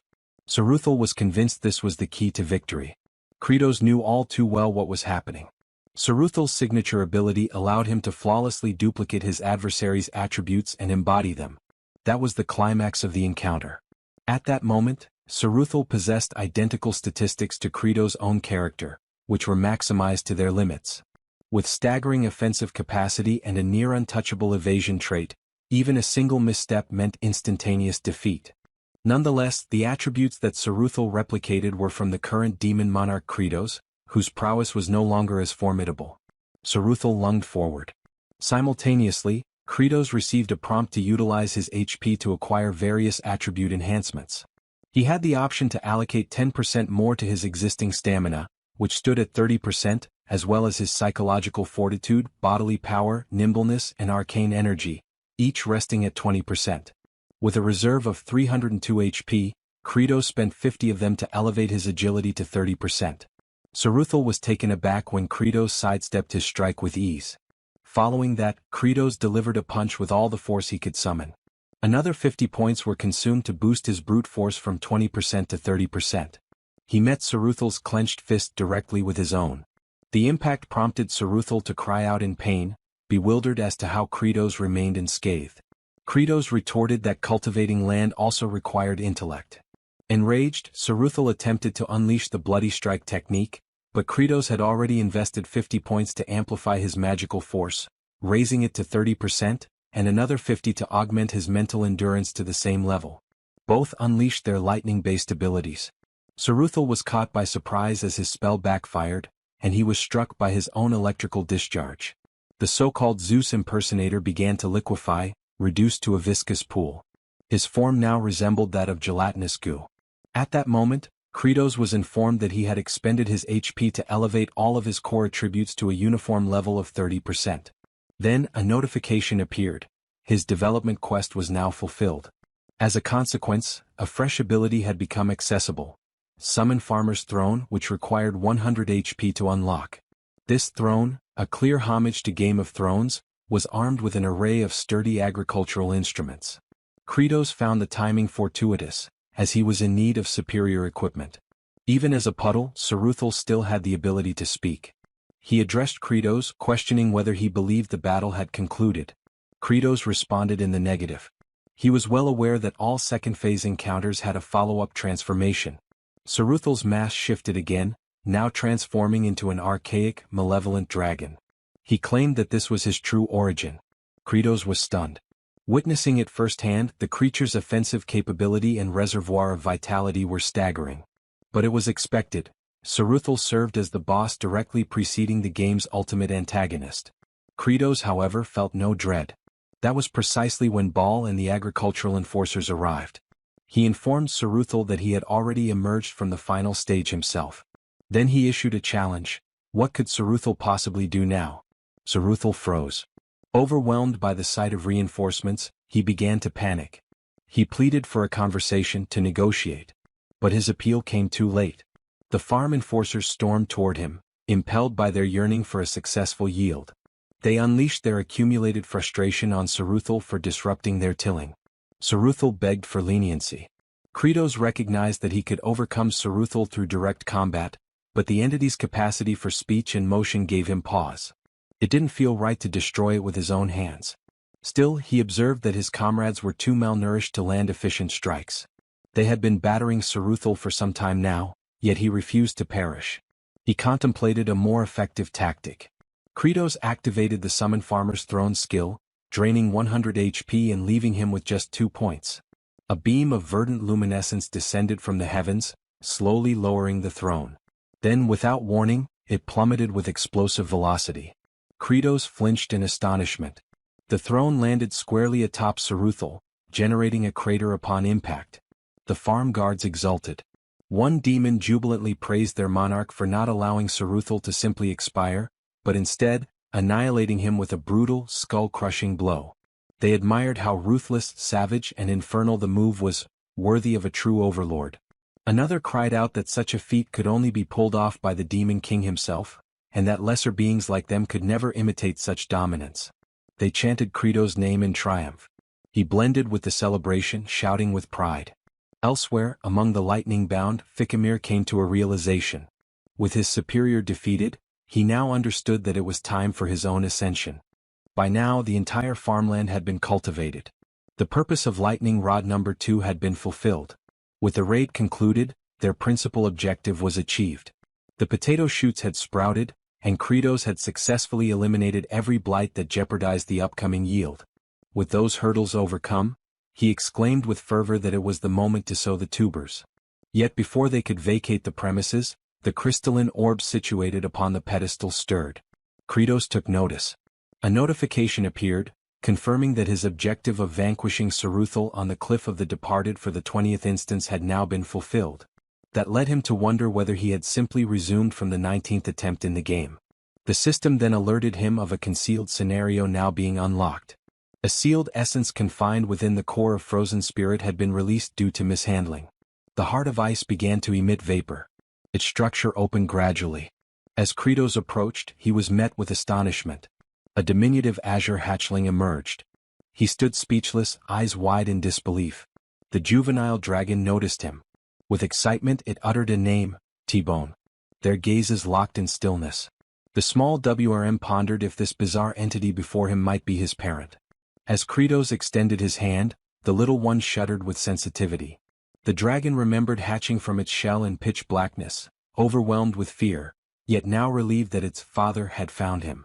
That sense of comfort quickly faded once it got a good look at Kratos' unfortunate visage. Even though Kratos made an admiring remark about the creature's cuteness, the hatchling quaked in apprehension. As the group began to exit the chamber, the overzealous agricultural enforcers jokingly hollered about cooking the baby drake. This left the creature misty-eyed. Kratos rebuked them, labeling them fools, and reminded them that raising the beast first would yield greater returns. This, of course, led the little one to suspect that its supposed caretaker might actually intend to consume it. Kratos came to a halt when he noticed the awaiting crowd. The demons had gathered to welcome back the farming corps, their expressions sincere with joy. Fluck ran directly into her father's arms. Families reunited in warmth and relief. The baby dragon's cheeks turned rosy as it sensed the shared affection in the air. He glanced up at the figure holding him, realizing that perhaps they weren't so frightening after all. That was until he looked once more at the face of his so-called guardian. His opinion reversed immediately. No, they were absolutely terrifying. As twilight descended, the hatchling trembled in a shadowy corner. He cautiously peeked out, only to catch sight of the demon sovereign's ominous expression again. It made the little dragon assume they were merely biding their time until he matured enough to be eaten. Meanwhile, the overlord himself was absorbed in thought, primarily concerning how to nourish the young drake. He had heard somewhere that juvenile dragons fed on polished minerals, yet there wasn't a single gemstone in sight. Only piles of corroded scrap littered the storage. Zephyros soon arrived to give his report. As anticipated, significant setbacks had arisen during the construction of embankments. To cultivate vegetation properly, earthen ridges were necessary, raised mounds lining the fields. Ideally, such structures required untainted soil, but their terrain was littered with fragments of stone. Despite their efforts, each attempt by the farm guards to dig deeper resulted in the emergence of more debris. The baby dragon misinterpreted the situation, thinking he was already being forced into labor like the others, though in reality, Kratos merely held him. The demon lord reflected that their terrain more closely resembled a coal excavation site than a field. At the current pace, merely removing the stones would take an eternity. Worse yet, relying so heavily on the workforce daily would rapidly deplete the store of chunios intended for incentives. Even the prospect of receiving backup from other high-ranking demons wouldn't solve the dilemma. A sinister expression again crept across Kratos' face. He daydreamed about being the protagonist in a fantasy serial, one with the ability to summon a magical companion. He imagined some sort of burrowing beast like a wombat, capable of clearing the stones effortlessly. The hatchling in his grasp visibly shook once more, unnerved by the increasingly dreadful countenance his parent was making. Kratos observed Fluke as she diligently dug into the terrain. Her expression was firm with resolve. He continued watching her and came to the realization that it was time to stop complaining and instead devise a solution. While he was immersed in his own reflections, a sudden cry pierced the air, razor squall. Kratos turned pale. A colossal whirlwind was barreling toward them, gaining speed rapidly. It slipped his mind completely. He had known that this expansive barren land occasionally produced vents that released slicing gales at random intervals, and getting caught in one would result in being torn to shreds in moments. He shouted for everyone to seek shelter behind the stone formations. They scrambled toward anything that could provide shadow and dropped low to the ground. Kratos also bolted for cover, but even though the slicing wind was still a distance away, the sheer force of the air pressure was staggering. What he had experienced during gameplay didn't even come close. This was a calamity of nature, the greatest peril to cultivation efforts. But amidst the chaos, he spotted Fluke dashing toward the incoming vortex. Kratos' eyes widened. She wasn't fleeing, she was heading to Azurat. Her father took off after her. Irritation surged in Kratos at the reckless girl. Without hesitation, he handed the hatchling to his own father, instructing him to protect the young drake, warning that anyone who pursued him would face consequences. Bale cried out in protest, warning Kratos that the area was too treacherous, that death was likely. Kratos was fully aware of the risk. But he couldn't bear the thought of losing either his vital lightning conductor or an essential laborer. Cultivation wasn't some peaceful, leisurely endeavor involving leisurely fruit picking. Fluke, struggling, attempted to move the pole, but her efforts were fruitless. Azurat shouted for her to abandon the attempt and escape. In Credo's mind, he likened both agriculture and survival to waging war. He yelled at the child to step aside, then drove his foot into the stake, shattering it. Azurat let out a piercing scream as he toppled, smacking the ground face first. The demon sovereign's cheek was sliced open. Fluke, though lacerated across her body, continued attempting to untie the restraints. Azurat insisted the knot was one of the binding types, so tight not even one of the 4 heavenly generals could release it. He was adamant she wouldn't succeed and told her again to retreat. Fluke gasped in shock as she was abruptly lifted. Credos had hoisted both her and the stake. The young WRM could sense the sheer exertion of strength. It knew its guardian was no paragon of durability. Blood poured from Credo's wounds as he let out a roar and sprinted with all the energy he could muster.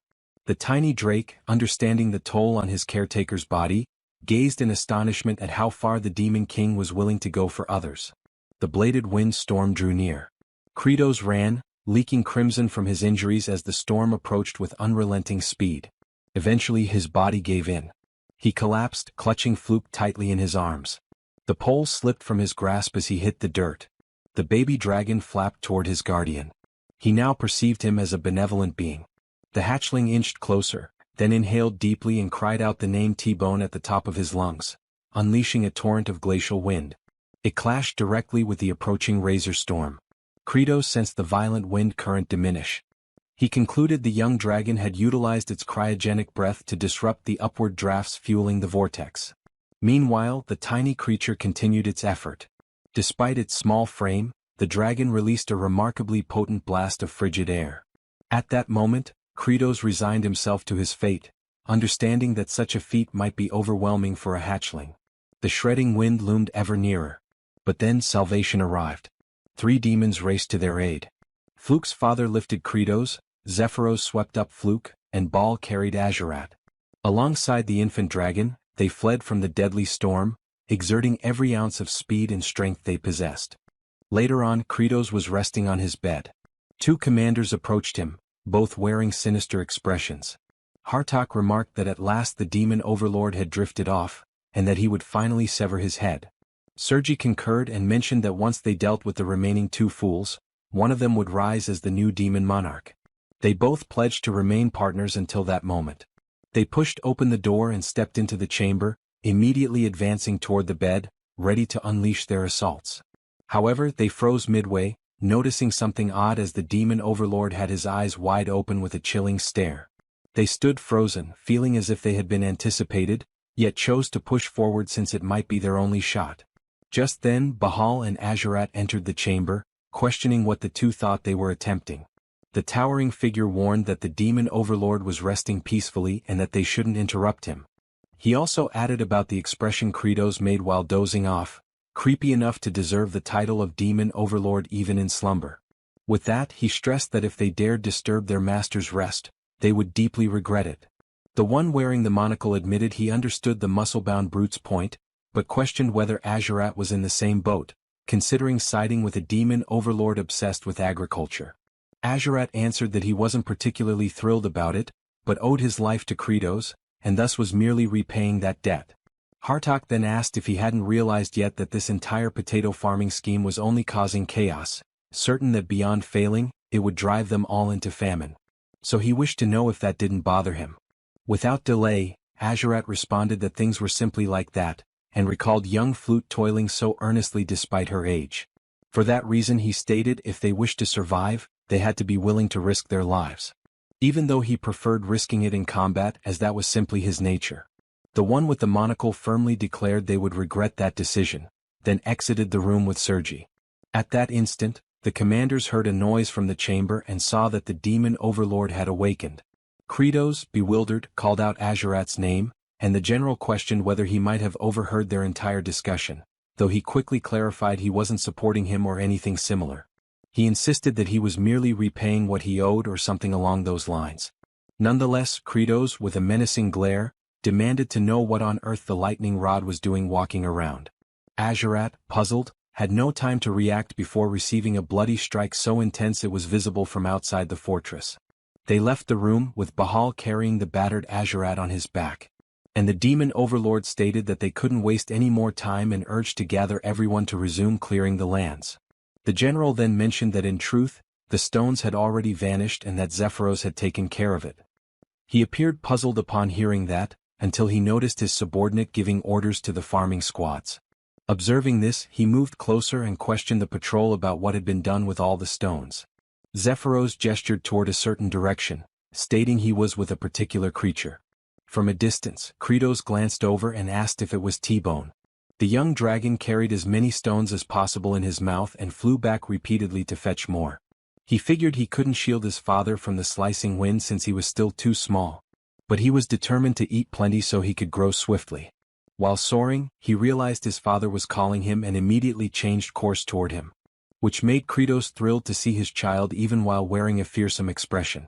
He contemplated that the slicing winds didn't occur frequently, and that if his baby dragon kept watching the sky and released the icy breath at just the right moment, they might manage to block the hurricane, but he considered there was no alternative, since avoiding this would lead to an even bigger problem. Then Zephyros mentioned that the Chunho supply was running low and asked whether they should prepare more. Kratos answered that it wasn't necessary and pondered that the first challenge of farming was natural disasters, and the second was cost, hurdles they would need to conquer. Meanwhile, inside the fortress, Sergi rested in her chamber until she removed her helmet. She, a stunning blonde, shook out her hair and remarked that the stench of manure still clung to her even after so many days without stepping into the fields. At that instant, Kratos called at her door, saying they needed to discuss something. She found it odd, since the demon overlord had never come to her room before, so she questioned what he wanted, claiming they had nothing to discuss. He stated he truly needed her assistance and asked her to please open the door. She became enraged and ordered him to leave, but he insisted, warning her that he would enter. Sergi spun around, shouting that there was no reason for them to talk, until she saw Kratos nearly naked crossing the doorway and became frantic at the sight. She then demanded to know if he was insane for entering a woman's room like that. Immediately, he dropped to a crouch, prompting her to ask what on earth he was doing. Kratos explained that without her, he was helpless. She didn't understand and blushed furiously. Kratos reflected that in order to cut costs, he was even prepared to kneel since he urgently needed her sharp blade at that moment. Sergi, still flustered, said that if he needed it so desperately, she was willing to hear him out. He quickly noticed her reaction and couldn't believe she had suddenly changed her demeanor. They proceeded to the storage area and stood before the potatoes. Kratos requested her to slice the potatoes since they needed to be halved for planting. Upon hearing this, she flew into a rage, feeling completely deceived, while cursing the demon overlord with every possible insult. He attempted to clarify that the task was simple, and that she shouldn't cut potatoes with 3 or fewer sprouts, but if there were 4, then she could proceed. He stressed that she must keep in mind the number of sprouts on each side of the slice, since they needed to be evenly divided. After sharing the instructions, he held the potatoes and declared he would toss them. But Sergi firmly stated she never agreed to do that. Nevertheless, he threw them anyway and without time to react. She braced herself and, using remarkable skill, sliced all the potatoes perfectly in half, cutting with extreme accuracy that even left Kratos astonished. He began inspecting them one by one and questioned how she managed to slice so precisely. Turning toward her, he praised her once more, saying he had always known she was the only one capable of it. She thought about that half-hearted flattery and became wary, knowing she wouldn't fall for his sweet talk again, calling him a deceitful trickster. Instantly, he stood up with an intimidating aura and stepped closer to her. Then he grabbed a cloth and wiped his blade until it gleamed. The general felt flustered and asked what he was doing. He answered that potato juice had splashed on it and it needed to be cleaned. She, burning with embarrassment, wondered if he had lost his mind, unable to comprehend why he was acting this way. Besides that look in his eyes, sincere, warm, and intense. Kratos noticed the sword was now spotless and admitted that it felt satisfying, imagining that if the blade wasn't thoroughly cleaned, infections could spread to the potatoes. So it had to be washed meticulously. He approached her again and, with a captivating gaze, asked her to please lend a hand, insisting she was the only one who could accomplish it. Inside, he thought she was the sole demon capable of cutting potatoes while also helping to store the chunos. Sergi, still blushing, took a deep breath and agreed to assist this time. Inwardly, she called the demon lord foolish. He rejoiced at her response and said he would fetch hot water and towels so they could spend the entire night cutting together. She simply couldn't understand why the demon lord was so thrilled, once again calling him silly.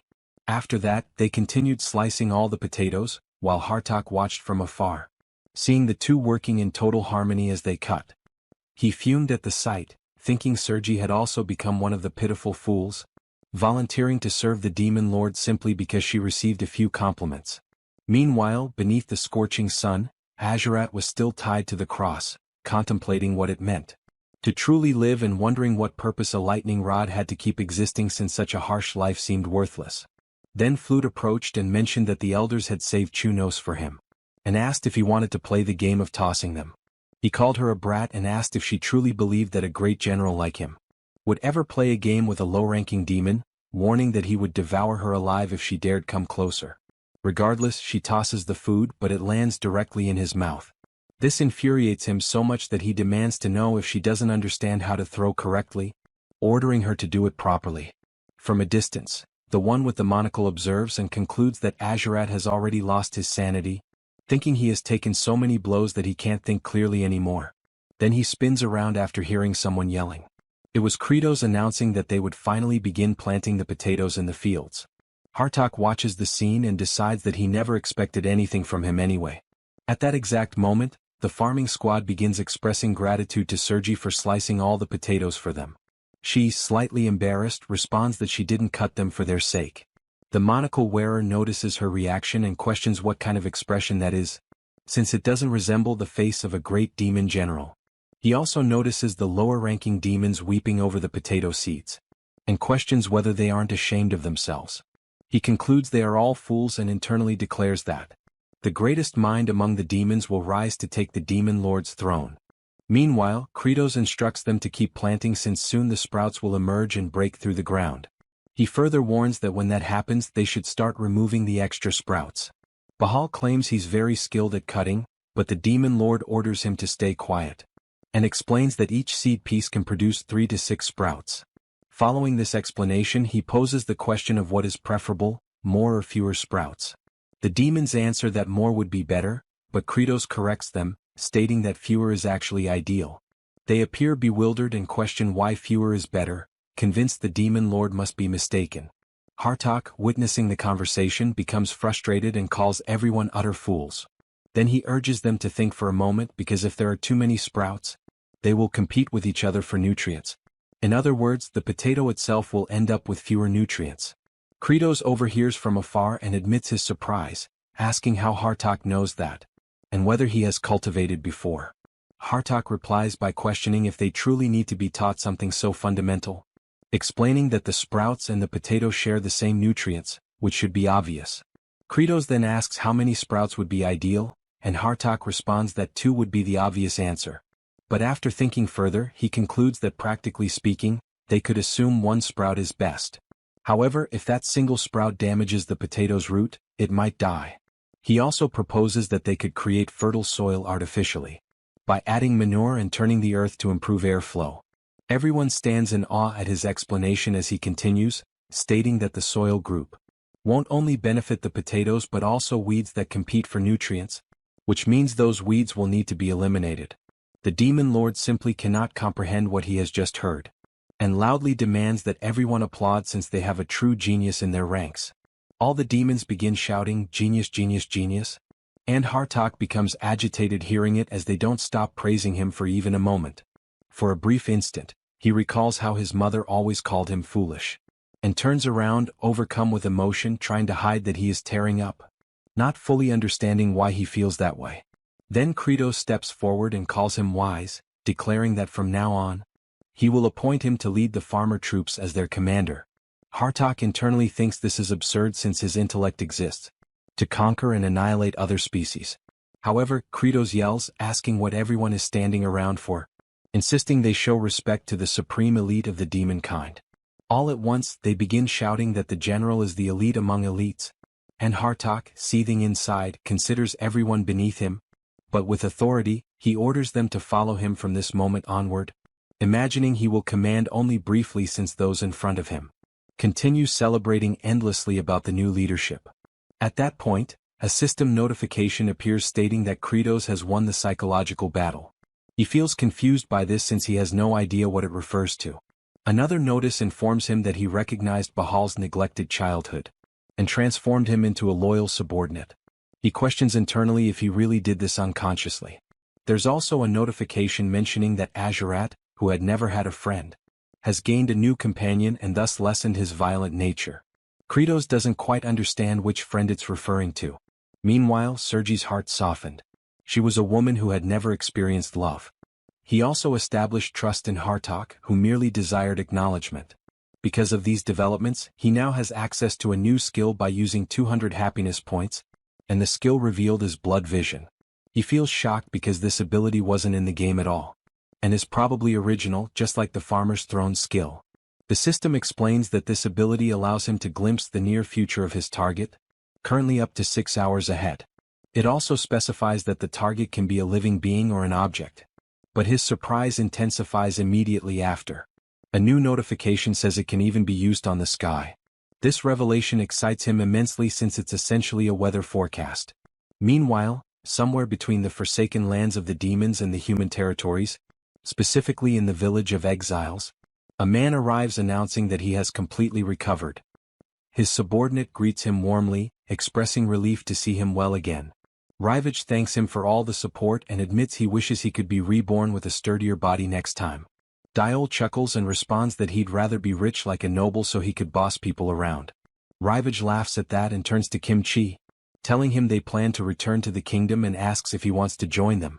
With a serious look, Kim Chi replies that he's unsure, since, as he mentioned before, he doesn't remember his true identity and hasn't lived among humans. Because when he first arrived in that village, the inhabitants didn't exactly welcome him warmly. For that reason he wonders if someone like him would truly be accepted anywhere. The two observe quietly for a moment until Rivage proposes that perhaps he should start by wearing different attire. However, this doesn't happen when Diol teasingly asks if the hero really doesn't want to take off those strange clothes. The messenger concludes that Kim Chi must truly be fond of them. Yet, in his mind, the hero admits that he actually wants to change clothes. But he cannot figure out why they simply won't come off, as if they are fused to his body. Rivage thanks one of the villagers for their hospitality and remarks that living there solely because one is a descendant of an exile is extremely harsh. He adds that when he returns to the kingdom, he will inform the king about this situation. Kim Chi watches this exchange and imagines that Rivage is a nobleman sent to explore the territories near the demons under royal orders. And he is indeed not an arrogant person but rather kind and worthy of respect. This reflection makes him ponder who he himself used to be and concludes that all he remembers is following orders and eliminating others repeatedly. Thinking about this causes him to lower his head, as he wonders if he is even capable of doing anything besides taking lives. Back in the demon realm, the farming squad starts to notice the sprouts emerging and cheers excitedly since they are finally appearing.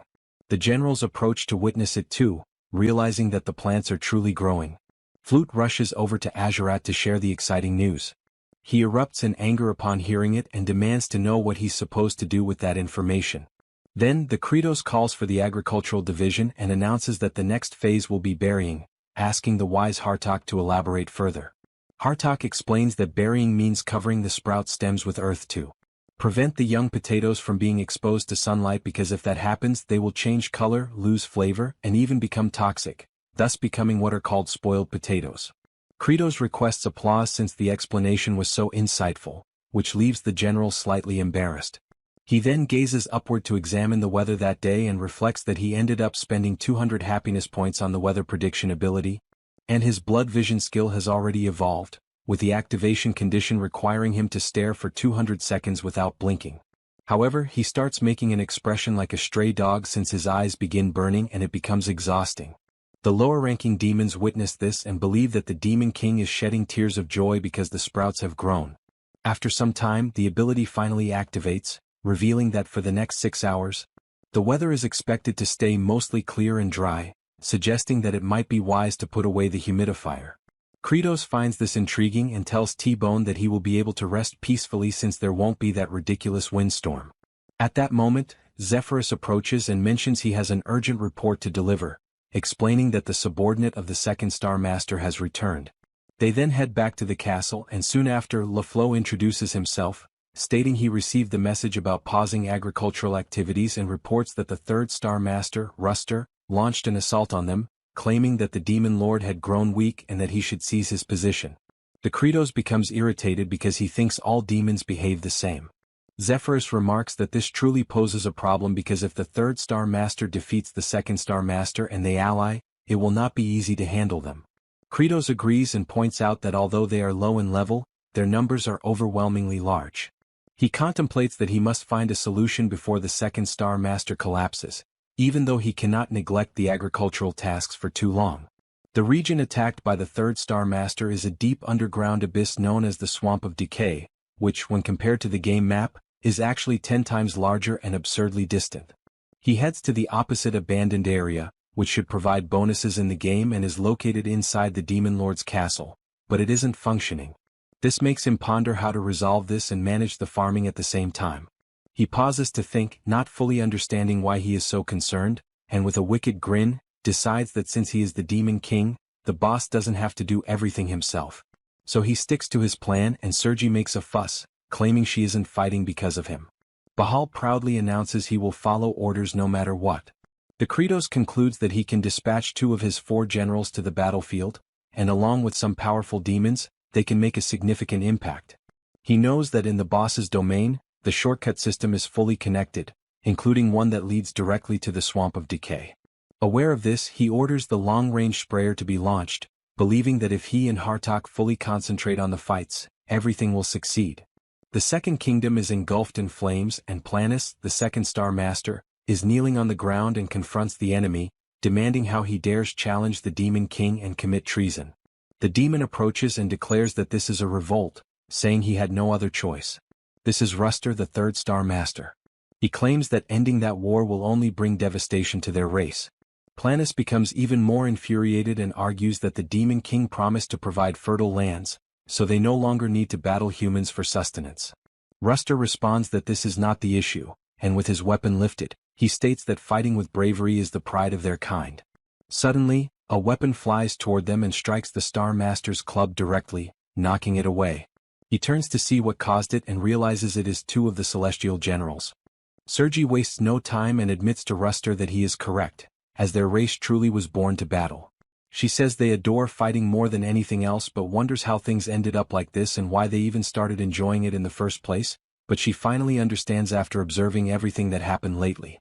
Flute runs with a bright smile on her face. She bursts through her house door, shouting and calling her father to hurry to the fields.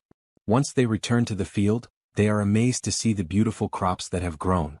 Witnessing this brings tears to the lower demons and even Azurat, who also weeps because of it. Hartok and Zephyros watch from afar, as does Kratos, standing proudly before his grand accomplishment. The little girl runs, calling for the Demon King, and Happy says that it is truly beautiful and that she has never seen anything like it before. Kratos simply remains quiet. Back with Sergi, she charges fiercely at the demonic master and attacks with her countless swords. The opponent, distracted, fails to notice the tyrant closing in and gets grabbed. She seizes the chance and unleashes an endless barrage of strikes while her target is restrained. Ruster starts begging her to stop and insists he never mentioned finishing anyone off, claiming he was there to save lives and doesn't understand what they are doing. She reflects that this might be true, but she doesn't stop attacking, declaring that sometimes one must be eliminated to protect many others. He becomes enraged hearing this since it makes no sense to him. Meanwhile, Kratos, in front of Flute, remarks that finally they started to sprout and that there were many at once, then orders the useless flowers to be cut immediately. The demons are upset about this, and Azurat starts yelling, declaring he will never forgive the Demon King for being so heartless. Hartok enjoys hearing this since even in that situation, the king stayed true to his nature. Because of that, he asks what everyone is waiting for since they must carry out the order at once. Dirac, though upset, kneels in front of the flower and sees it looking sad.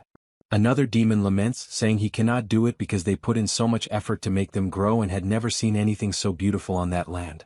The general, with little patience, warns that if they leave the flowers there, they will consume all the nutrients instead of the potatoes doing so, and the priority is to make the potatoes grow large and well-fed, not create a flower bed. The farming troops then comply even though it pains them deeply. Kratos watches this with excitement since he enjoyed hearing the word potato echo in his mind. After that, the generals return and report that they have captured Ruster. The Demon King makes it clear that this is the consequence for sparking a rebellion and that everything he built was destroyed by another, and he will do something about it. The Star Master simply asks to finish him already, since a demon who lost his honor in combat deserves nothing but death. Without delay, Kratos uses his ability to fry the demonic master, but he laughs as he didn't even feel a tickle because he wears excellent armor. Kratos questions if that really happened and if he didn't take any damage at all. Then he drags him to the plantation and uses a lightning rod, explaining that he actually found the task quite useful. Then he uses his ability again, making Ruster scream in agony and also beg to be finished already, and since now they have a new lightning rod. The Demon King requests someone to take Azurat off the cross since he isn't recovering well and it's long overdue to retire him. They untie him and Flute runs toward him to help, but stops midway because his expression was terrifying. The general keeps muttering that the little demon girl humiliated him for too long and that's why he wants to devour her first. She freezes in shock upon seeing his ominous aura. However, his legs give out and he collapses face first to the ground. He curses it all since it has been ages since he last walked until Bahal approaches and lifts him into his arms, leaving Azurat inconsolable to the point of demanding what the hell he thinks he's doing since he's not a princess to be carried around like that. The big guy ties him to his back to carry him and says it was an order from the Demon Lord and that he'll stay like that for now. The Prince of Darkness is furious about it, swearing that he will never forget this humiliation. Meanwhile, Kratos, watching from a distance, admits that he was worried that Lunatic would snap again, but when he used his blood vision skill, he quickly knew the weather would stay the same for 6 hours and so he decided to release him. He points his finger and says that Harvest Day will come soon so they need to move faster. But deep down he's relaxed since he has a super fast weed cutter that can eliminate the flowers instantly. He also has a professional transporter that makes everything much smoother. He reflects that, in a way, the autumn harvest isn't far off and the food supplies are steadily depleting, and even though demons are used to famine, he can't bear to see how exhausted they'll become. At that moment, someone approaches calling out to him. It was Planus, who introduces himself as the master of the second star and is there to express his gratitude for having been saved. Kratos stands quiet for a moment, and so does the Star Master. Then, he abruptly shifts his expression to rage, leaving Planus bewildered as to why he suddenly turned furious. All Kratos can think about is why that demon showed up empty-handed to offer thanks when he could have at least brought some wine or a few fruits. The Star Master mentions that he is currently gathering some of the third star subordinates and will soon put them to work. All the Demon King can think about is that the potatoes are thriving splendidly, and he wants to harvest them quickly to prepare chunos. He says that what he really wants is to watch the demons eat until they are completely satisfied. Only then does he pause to think about why he started doing this in the first place. While lost in his thoughts, the second Star Master announces that he will prepare the troops and then leaves the field. Kratos watches him depart and considers that this Star Master was among the weakest and least advanced, yet he liked the confidence he carried and his unwavering loyalty to the demon homeland. He also guesses that this demon is technically like a plant, so in the end he might turn out quite valuable. As Planus walks through the field, he feels under his feet that the earth is incredibly rich and brimming with nutrients unlike anything he had ever sensed before. After strolling for a while, he imagines that at first he was merely a sprout and therefore never grew properly using nutrients. But he finds that soil remarkably different because it was nurtured by Lord Kratos. He uses his power and begins to root himself into the mountain, concluding that he can become stronger in that ground to the extent of potentially rising to the level of Demon King. Thinking about this, his roots start spreading throughout the entire land. The next day, Kratos shouts at the low demons to prepare for exercise time. Starting with arm movements, the Demon Lord guides them with bizarre music. The low demons sing along with him, copying every single demonstration. Kratos, watching T-Bone enjoying the exercises, thinks about how messy the crew was at the beginning and feels amazed by how precise they are now. Thanks to their demonic physical properties, they can follow even the most surprising instructions. While they roll from side to side, Kratos realizes that the low demons will become essentially strong under his command. Suddenly, Bahal arrives, shouting loudly while carrying Azurat on his back. He announced that all the potato leaves had turned yellow, immediately catching Kratos' attention. Everyone hurried to the field and quickly noticed the obvious change in the color of the potato foliage. Zephyros sighed heavily at the sight and questioned aloud if it would truly be impossible to produce anything now. Sergi grew visibly disheartened witnessing the scene. Hartok, on the other hand, found himself completely puzzled, unable to comprehend what had gone wrong. He speculated whether it might have been due to the absence of wind or perhaps even a shortage of water. This left him feeling frustrated and betrayed by his own expectations. causing him to angrily question why on earth he had pinned his hopes on something that now seemed nothing more than a foolish delusion. Just then, the brother stepped forward, approaching the generals and making his way over to the potatoes. He knelt down, grabbed one sprout and carefully pulled out a potato. This action startled the monocled general, who immediately noticed that while the potatoes appeared slightly pale, they were still impressively large, even 2 or 3 times the size of the first potato they had planted. Kratos broke into a satisfied grin and pointed out that they were overlooking the real success. The potatoes had effectively done their job. By absorbing all the nutrients from the leaves, they had grown larger and, as a result, likely tastier. He declared proudly that everyone had performed exceptionally well and emphasized that this achievement had only been possible thanks to their collective effort. Hearing this, all the generals became deeply moved, realizing that their hard work had not been in vain after all. Later that night, back at the castle, Kratos lay in bed reflecting on the praise he had given to the demons earlier. This moment of appreciation stirred up memories from his past life, when he had once planted a tomato plant and his grandmother had complimented him, saying the tomatoes were thriving because of his care. The next memory that haunted him was seeing her being taken into an ambulance, and all he could do was scream helplessly as he watched her being intubated. After dwelling on these thoughts for a while, he rolled over and began to criticize himself, thinking that such sentimental feelings were pointless. As the Demon King, someone meant to embody coldness and authority, he believed he shouldn't allow himself to feel emotions like that. He also reminded himself that even though they would soon have hundreds of potatoes to eat, they could not afford to let their guard down. Relying too heavily on potatoes could lead them straight into starvation if something happened, like a pest infestation, similar to the infamous Irish famine. In other words, he understood clearly that while potatoes would solve the immediate crisis, they would eventually need to plant a variety of other seeds to ensure future survival. Suddenly, a violent tremor shook the ground, prompting him to leap up and demand to know what was happening and if there was any issue within the castle. At that exact moment, a massive crack split open, and a gigantic root erupted from below, smashing everything in its path and shooting up to a towering height before him. Kratos stood there, stunned and horrified, shouting in disbelief, questioning what on earth that monstrous thing was. Meanwhile, outside in the fields, Flute was still carefully examining the potato leaves. She recalled that the Demon King had mentioned that the leaves would naturally fall off as the potatoes matured. However, she sensed something felt terribly off and began to dig with determination, convinced that something was wrong beneath the surface. When she finally pulled one of the potatoes out, she was horrified to discover that the vegetable had simply vanished. She prepares to dash off, intending to alert the adults immediately, but soon freezes in place as the entire castle becomes engulfed by countless enormous branches. Kratos finds himself ensnared by the massive tendrils, and just then the Star Master emerges, laughing mockingly and remarking that the Demon King now resembles a helpless insect. Kratos cannot comprehend what he's seeing since that towering figure is actually Planus, the very one who had assisted them only moments earlier.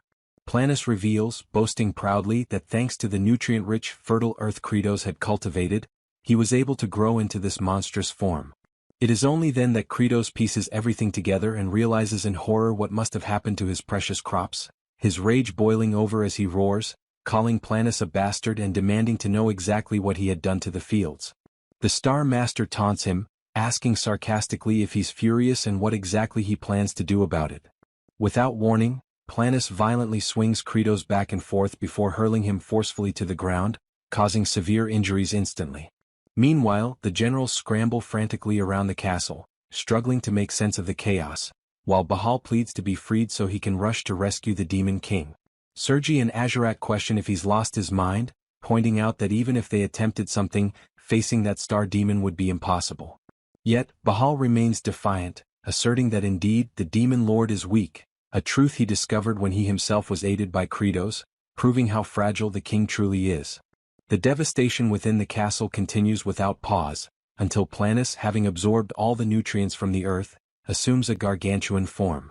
At that moment, Kratos plummets helplessly from the immense height. The generals gaze upward in disbelief, and Zephyros is left aghast, questioning if that towering creature is truly Planus. Planus commands all to listen and with a chilling voice, declares that Kratos is dead. All the generals are left in utter shock, unable to process it, and the loyal servants and the baby dragon share the same disbelief. The lower demons are overcome with grief, especially Flute, who breaks down sobbing uncontrollably. Planus continues his proclamation, reminding them of the ancient demon law that dictates power belongs solely to the strongest. For that reason he officially declares himself the new demon king and orders every last one of them to bow before his overwhelming might. Hartok reflects on the unfolding scene, realizing that the Star Master had indeed absorbed all the land's nutrients, and with Kratos incapacitated, he is now unquestionably the strongest. Accepting this brutal truth, he bows, resigning himself to the rule that demons always follow strength above all else. Sergi, filled with frustration, reluctantly bows as well, followed by Bahal and Azurat. Zephyros remains in disbelief, paralyzed by the reality of the situation, while Azurat urges him impatiently, demanding that he show proper respect. Seeing no alternative, finally bows too, and in that moment, everyone submits to the colossal new king, while Zephyros can only cry, mourning the loss of his sovereign. Meanwhile, Kratos finds himself in a different realm, where he hears the voice of his mother from his childhood, calling to him and inviting him to play hide and seek. He senses something odd about that day and wonders aloud if this might be a dream. His mother instructs him to close his eyes tightly, promising to count to 10, and only after that should he begin searching for her. The young boy begins to count, and when he finally reaches 10, he calls out, asking desperately where she is, unable to locate her. In a rising panic, he starts to scream, pleading for his mother to come out, and wonders if counting to 10 again might somehow bring her back. Kratos observed that moment with his head lowered, as his childhood self could do nothing but cry out for his mother, sobbing and insisting that he had finished counting and for that reason, wanted her to appear. Suddenly, a system notification called out to Kratos, urging him to wake up. He eventually forced his eyes open, trying to comprehend what had happened and questioning whether the message had truly addressed him by name. Confused, he asked the notification where it was and if by any chance he had already died. The system instructed him to move, warning that if he did so, he might still survive. He wondered if he could use the glitch technique but quickly realized he couldn't, since there wasn't even enough space to shift his body. However, he noticed that at least one of his hands could still move, so he decided that even if it had to be slow, he would begin digging. Despite the agony, he kept pushing himself, determined not to give up. Meanwhile, outside, Planus called for the scribe to come forward.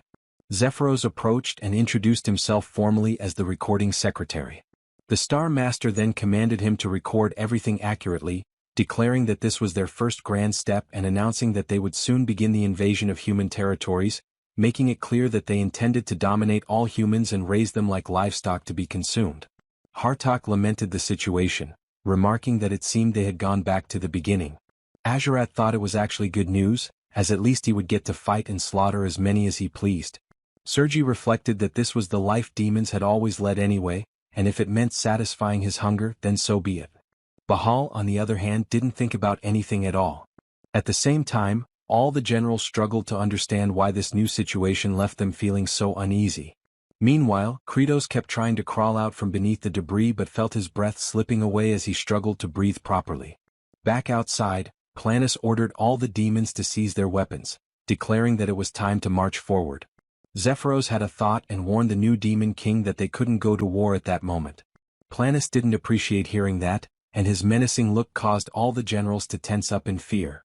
The secretary tried to clarify that the only food they currently had was a small supply of potatoes, which wouldn't even be enough to feed half the army.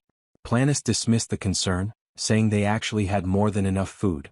Then, using his massive branches, he seized Flute, leaving her terrified. Her father began screaming desperately in horror. This immediately caught Azurat's attention. Planus displayed the frightened girl and announced that there were many weak, worthless demons there, ordering that they be used as sustenance. The girl screamed frantically, insisting that it wasn't like that anymore, and that nowadays they could survive without devouring each other. She shrieked louder and louder, reminding everyone that the king had promised them such a future. Planus watched her desperate cries and then dropped her from the towering height. Meanwhile, Kratos, still trapped under the rubble, realized that his heart was stopping. He concluded that if he died now, all the demons would starve.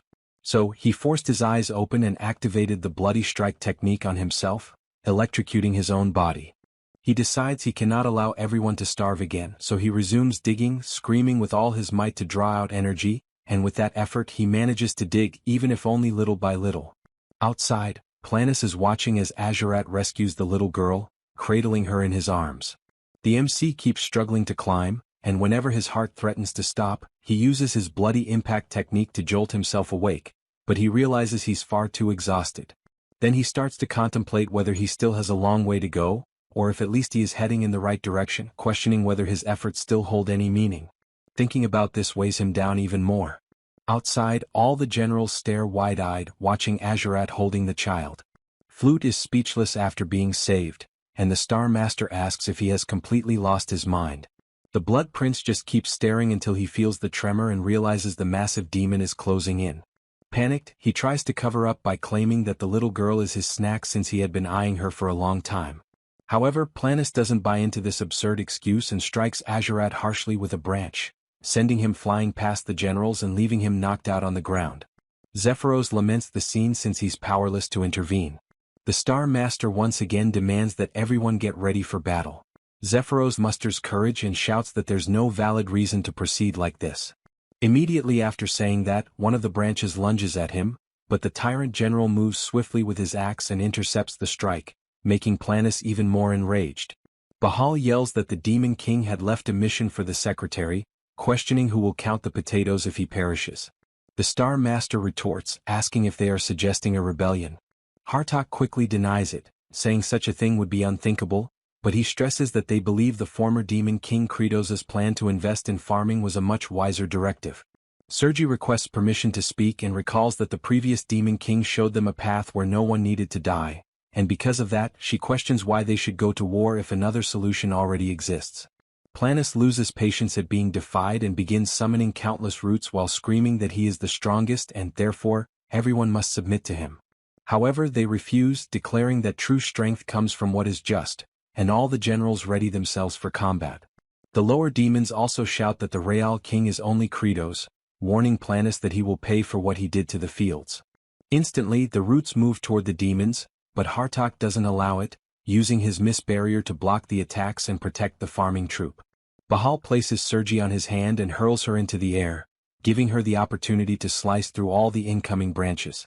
She then looks directly at the Star Master and yells that she will start by tearing out his eye first. However, he finds this amusing and, besides blocking her attack, also captures the generals with shocking ease. Then he announces that they are all going straight to the canopy for daring to oppose the new Demon King and makes it clear that he is 1,000 times more majestic than the feeble Kratos. While attacking the entire troop, he declares that the former king was nothing but a weakling who perished without even resisting, and because of that, he questions what was so special about that fool since he saw nothing admirable in him. He gets ready to deliver the final strike on Zephyros, who is trying to protect Flute, until suddenly he hears a voice from the MC asking why he's hurting his self-esteem like that. Then Kratos appears, fist clenched, intercepting the attack aimed at his secretary. Next, he smashes the branch into dust in an instant. Planus is stunned to see him alive, unlike Flute, who immediately smiles upon seeing him. The system message appears, stating that Kratos has unlocked a new system and skill at the edge of death, and that concentrated nutrition has been activated. Zephyros and Flute stood frozen, wide-eyed, as Kratos emerged with sudden violence, his crushing blow stunning them both. His bruised and blood-stained knuckles tore deep into the terrain, a brutal signal of his relentless battle to claw his way back. His gaze radiated an intense crimson blaze, forged from the strength of his former self. To grasp this overwhelming energy, one must look back to a time when Kratos was younger, untamed and broken. A frail elder had once asked why he kept speaking as if surrender was his only path.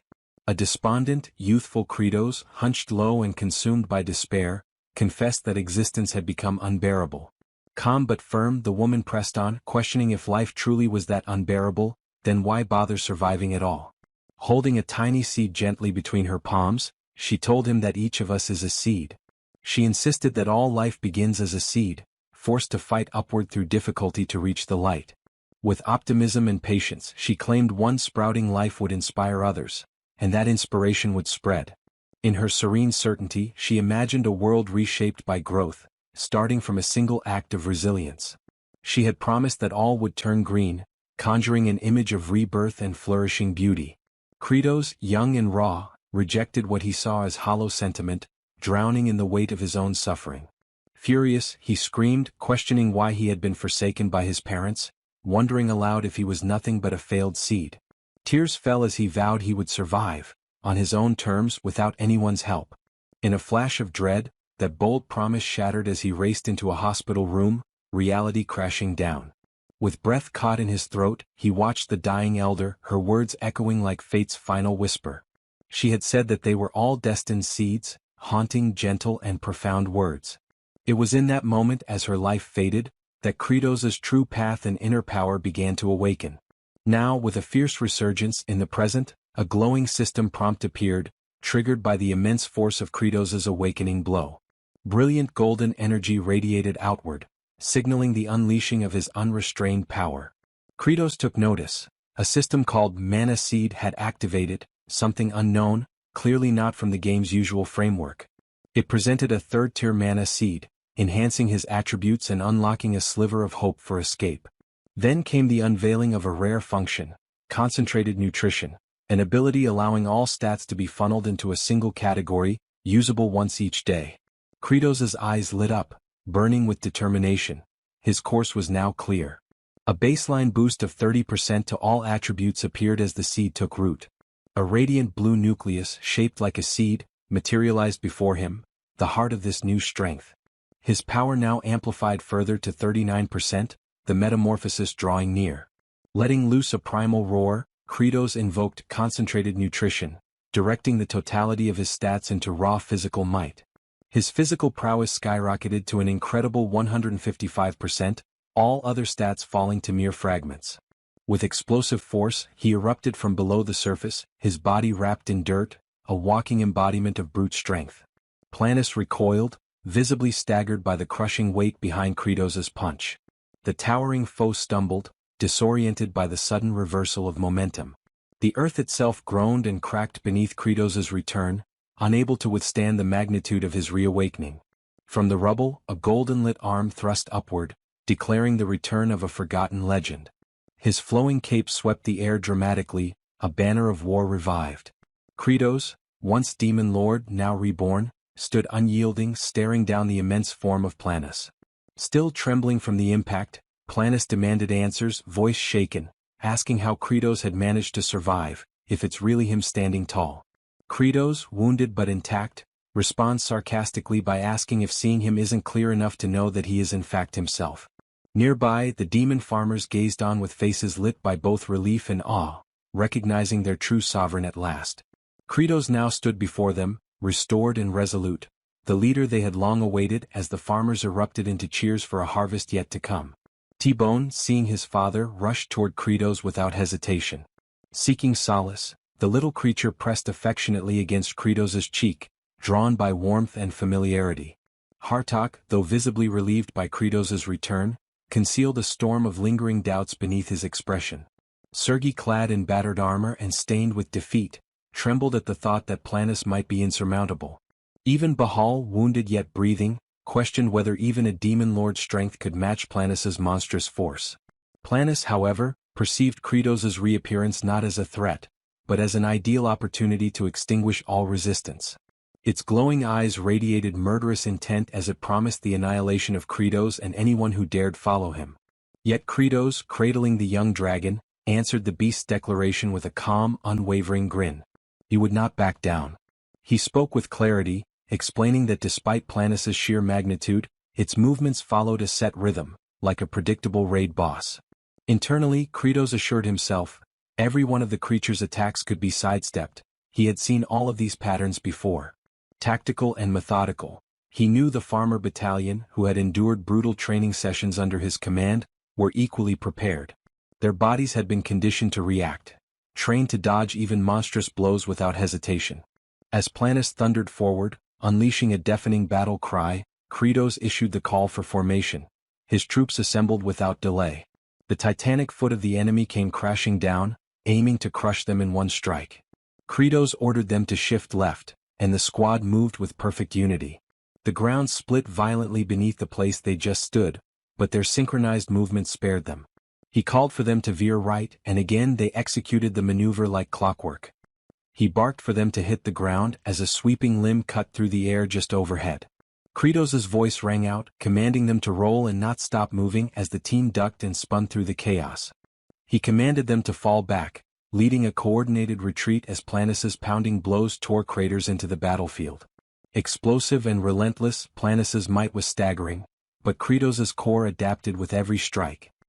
He shouted again for them to leap, as an enormous limb shattered the terrain where they'd been moments earlier. The beast howled in exasperation, unable to grasp why none of its punishing blows landed. Kratos's grin widened. He had seen it clearly. Planis's patterns left it exposed during the recovery after each assault. He directed them to rotate formation, preparing his unit to capitalize on that fleeting moment of vulnerability. Together, Kratos and his steadfast farmer legion turned as one, primed for the next phase. He raised a hand and pointed, marking the moment to act with pinpoint precision. Fuming, Planis trembled with suppressed fury, its rage mounting as futility dawned on it. A deep red glow enveloped the beast, and with a deafening cry, it descended into full frenzy. Its enormous form writhed and convulsed, overcome by a wave of destructive mania. Unstable and savage, the creature pounded the earth in a blind fit, toppling all within reach. Kratos muttered with a knowing smile that this was it. Planis had entered its berserker phase just as expected. He bellowed for T-Bone to go, releasing the little dragon into battle. Brave and bubbling with resolve, the tiny dragon inhaled deeply, puffing up its chest with purpose.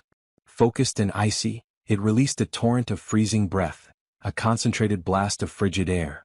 The frost-laced attack struck Planis directly, clinging to its thick hide and beginning to immobilize its form. Caught off guard, Planis recoiled, its body twitching as the unnatural cold seeped through its enormous limbs. Kratos observed thoughtfully, even with his reinforced strength, brute force alone wouldn't be enough to break through such a massive frame. Yet the creature was still a plant. That simple fact anchored Kratos's calculated approach. The thought sparked a glint in his eyes as his mind unfolded its ruthless scientific logic. Bitter cold, merciless and methodical, would expand Planis's internal structure. The extreme temperature would rupture the beast's fibrous body from the inside out. A smirk crept across Kratos's face. He knew the moment of execution was drawing near. T-Bone swiftly retreated just as the massive entity began to groan under the freezing pressure.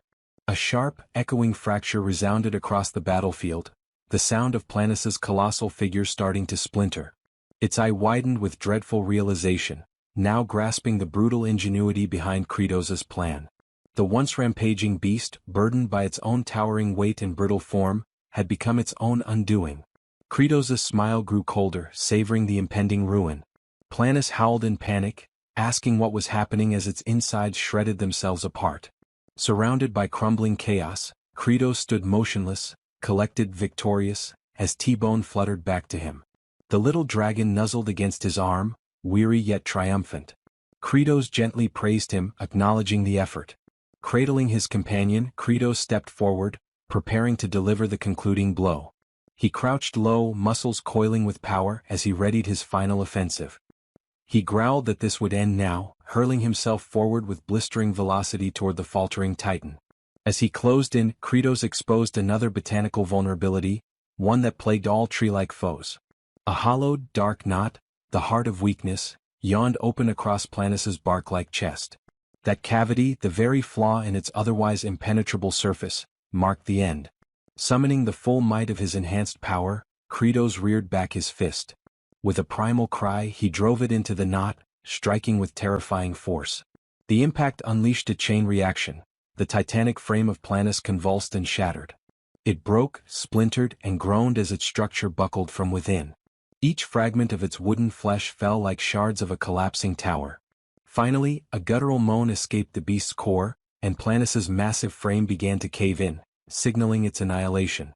As its form disintegrated further, its essence evaporated into the air, dissolving, scattering.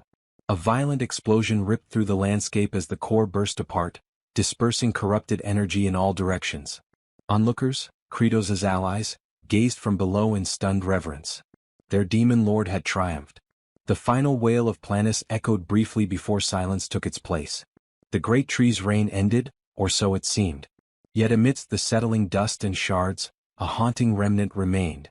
A piece of its frigid form, suspended in crystalline stillness, pulsed with eerie green light.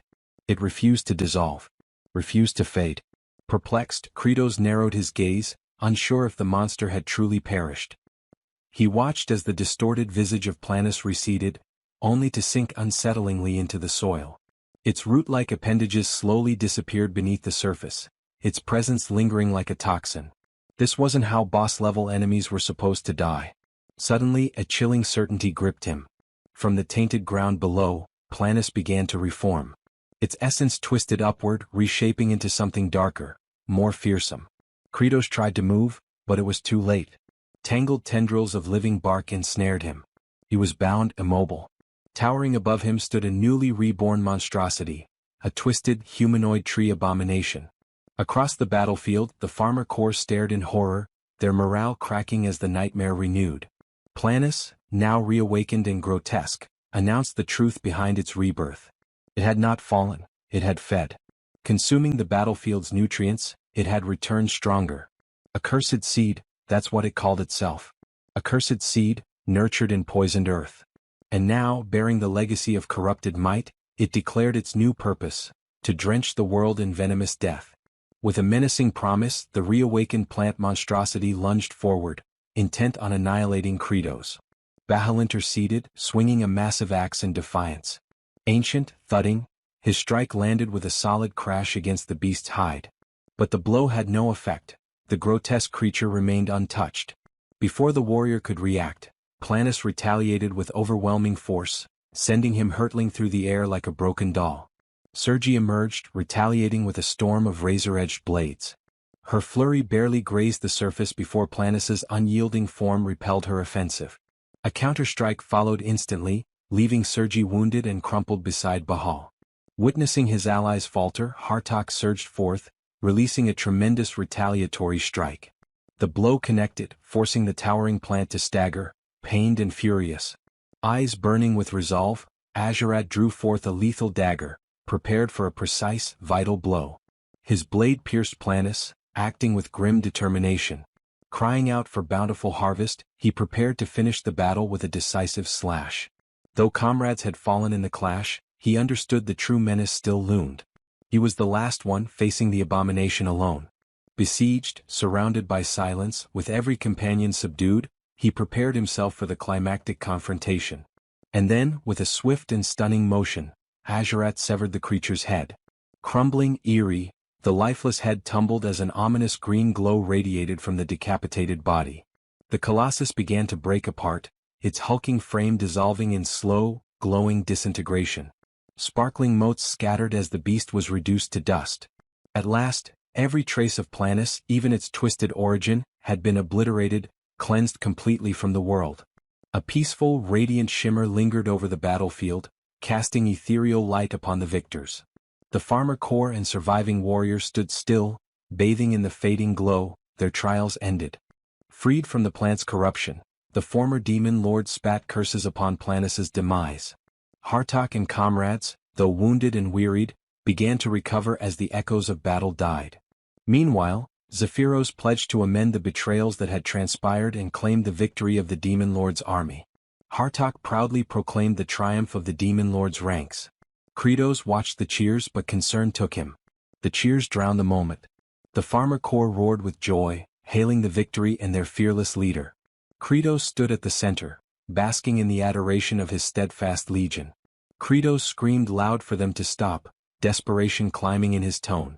His crimson gaze flickered, filled with unwavering intensity. Before him stretched a field of ruin, lifeless bodies, scorched remnants and shattered earth.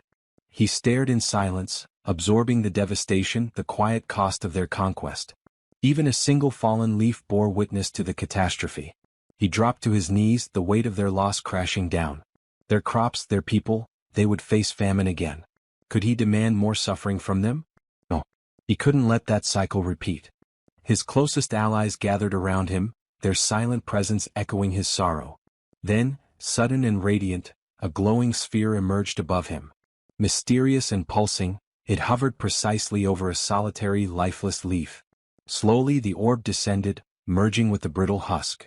Hopeful, unexpected, a miracle revealed itself. And then the dead leaf shimmered. It pulsed once, vivid, alive, renewed by unseen power. Zephyros observed Kratos, whose drooped posture betrayed a storm of frustration, and an unexpected wave of empathy stirred within him. not only for the present moment but for a memory rooted deep in his past. That recollection carried him to a dank prison cell where frightened demons cowered in silence. Among them, one muttered cynically about the new demon lord, dismissing any significance it might bring. To him their fate as livestock was unchangeable, mere fodder under any rule.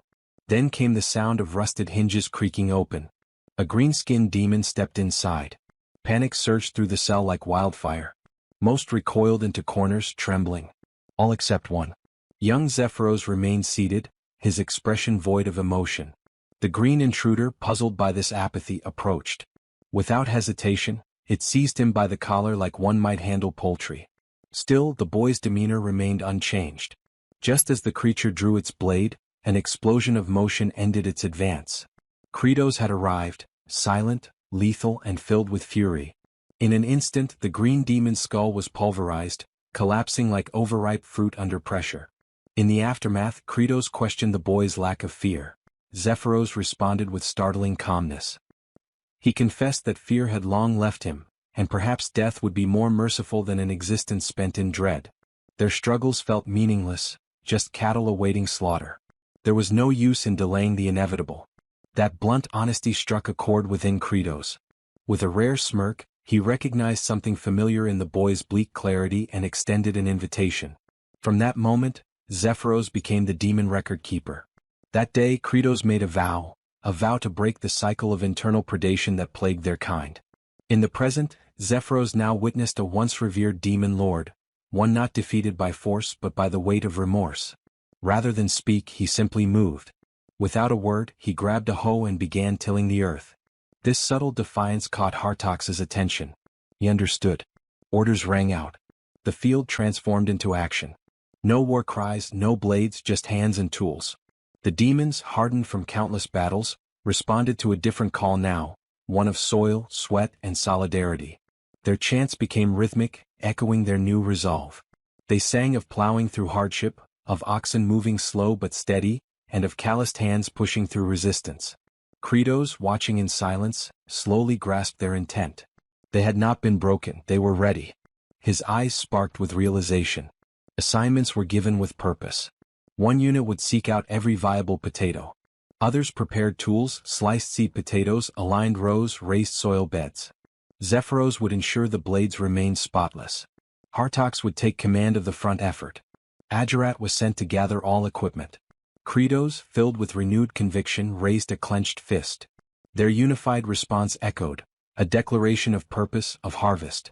Among them, Baal charged like a beast of burden, rope clenched between teeth, dragging a plow with raw, unfiltered strength. The image struck Kratos deeply. In that instant, the act of farming revealed itself not as mere cultivation, but war. Against drought, against blight, against failure. Elsewhere, Flute discovered a tiny sprout. Her expression radiated wonder, as if she had unearthed a priceless gem. Declaring it valuable, she lunged for it. But it wouldn't budge. Still tied to a post like a scarecrow, Raster mumbled suggestions half-heartedly. Just when she nearly gave up, another hand joined hers, Agirat's. Together they heaved. From the stubborn soil emerged an enormous root cluster, a potato so massive it could rival a final boss. In a cruel twist of irony, it landed squarely on Raster's face. Flute beamed with accomplishment, and Kratos turned at the commotion. His expression froze. What lay before him wasn't imagined, it was a real potato. Enormous, healthy, and alive. He was speechless. The soil, once barren, had come alive. The explanation came to him suddenly. After the defeat of Planus, faint sprouts had begun appearing. It all made sense. The walking colossus of a forest had redistributed nutrients into the land through its very collapse. Without hesitation, Kratos ordered a full excavation. The farmland burst into activity. Reports of colossal tubers echoed from all sides. A farmer lifted one that nearly needed transport clearance. It was undeniable. The soil was overflowing with bounty. Cries of discovery rang out. T-Bone, ever relaxed, lounged atop a potato the size of a cart, licking it like a sun-warmed treat. Tough demons, once warriors forged in brutality, now danced in joy, arms full of produce, faces beaming like children in spring. Zephyros, voice shaken with emotion, glanced toward Kratos with a question that needed no answer. Asking if this is a bountiful harvest. Kratos held the massive crop in his arms. His gaze softened. The weight was real. His voice, usually stern, carried warmth. Tears welled up, not of sorrow but relief. Around him laughter broke out, unrestrained and pure. And so it was. Against all odds, with hands once trained for war now sowing hope, they had achieved what once felt impossible. A true, bountiful harvest. A harvest awaited, one where hunger would no longer shadow their lives. Within the newly established demon stronghold, Kratos, bearing the title of Demon King, examined a cluttered assortment of makeshift reports pinned to a worn-out board. His gaze was sharp, expression solemn as he reviewed the current status of the Forsaken regions. The first territory, labeled with a solitary star, Sartl. Its ruling lord had made the mistake of rebelling, an error swiftly met with destruction. Adding to the fortune, once the heart of Frost ceased to pulse, his followers had disappeared like unpaid apprentices on the eve of a festival. The area now lay deserted, an open canvas for any ambitious settler armed with determination and a shovel. Next came the two-star zone, Planus' former domain. The death of its master left his scattered forces in complete disarray. Unsure of their moral compass, they wandered aimlessly, like forgotten side characters abandoned mid-quest. Then there was the third-star domain, Raster. An individual whose most notable legacy involved acting as a literal lightning rod. Oddly enough, perhaps his most meaningful contribution to date. Kratos considered retribution for past disobedience, but it felt akin to blaming a hamster for steering a sinking galleon. The final and most complex, the four-star territory, was home to a serpentine figure known as Tartu. In the original game framework, Tartu had proven trustworthy, which, within demonic standards, implied he was unlikely to commit betrayal that particular day.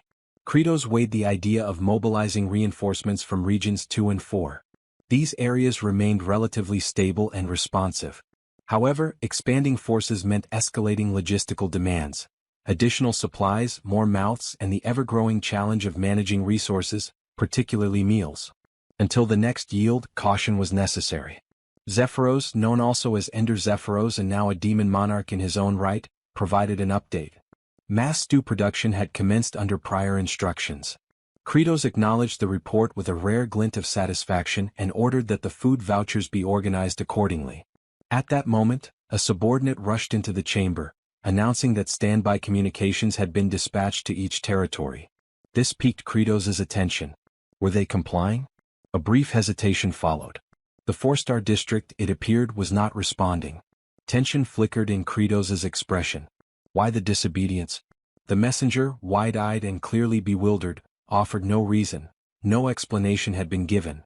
With evident restraint unraveling, Kratos leaned forward. The messenger hadn't even asked? And worse, ask whom exactly? The situation frayed further. Kratos, now stretching his wings with irritation like a worn warrior returning reluctantly to the battlefield, struggled to comprehend how basic inquiries had gone unmade. His thoughts spiraled. This was equivalent to dealing with bureaucratic buffoonery, where forms were submitted in crayon and logic abandoned ship. Zephyros, ever the harsh observer and unsparing commentator, noted how Kratos, despite his current air of benevolence, remained wholly and unmistakably a demon king. A visage so hideous that even time itself would struggle to produce anything more grotesque. Kratos, though calm on the surface, recoiled inwardly at the idea that something even worse could one day emerge. Attempting to bring order back into the conversation, Zephyros inquired about the servants. Had they offered any insights? Where was the Fourth Lord? The truth landed like a bolt of divine punishment. The Fourth Lord had crossed into human territory, amassing bodies for agricultural use. Outwardly, Kratos maintained his composure. Internally, however, he was erupting with alarm. That specific scenario, etched into the game's history, was the trigger. A moment not of balance or challenge but of utter devastation. The ancient paladin, a harbinger of annihilation, would be awakened not by intention, but by invasion. As long as no borders were crossed, the paladin would remain dormant. But with that blunder, the future became a parade of corpses. Fallen generals, himself shattered and impaled, entire regions crumbling beneath divine wrath. His pulse thundered with urgency. Zephyros, noticing his movement, called out, "Where was he going?" The answer was self-evident.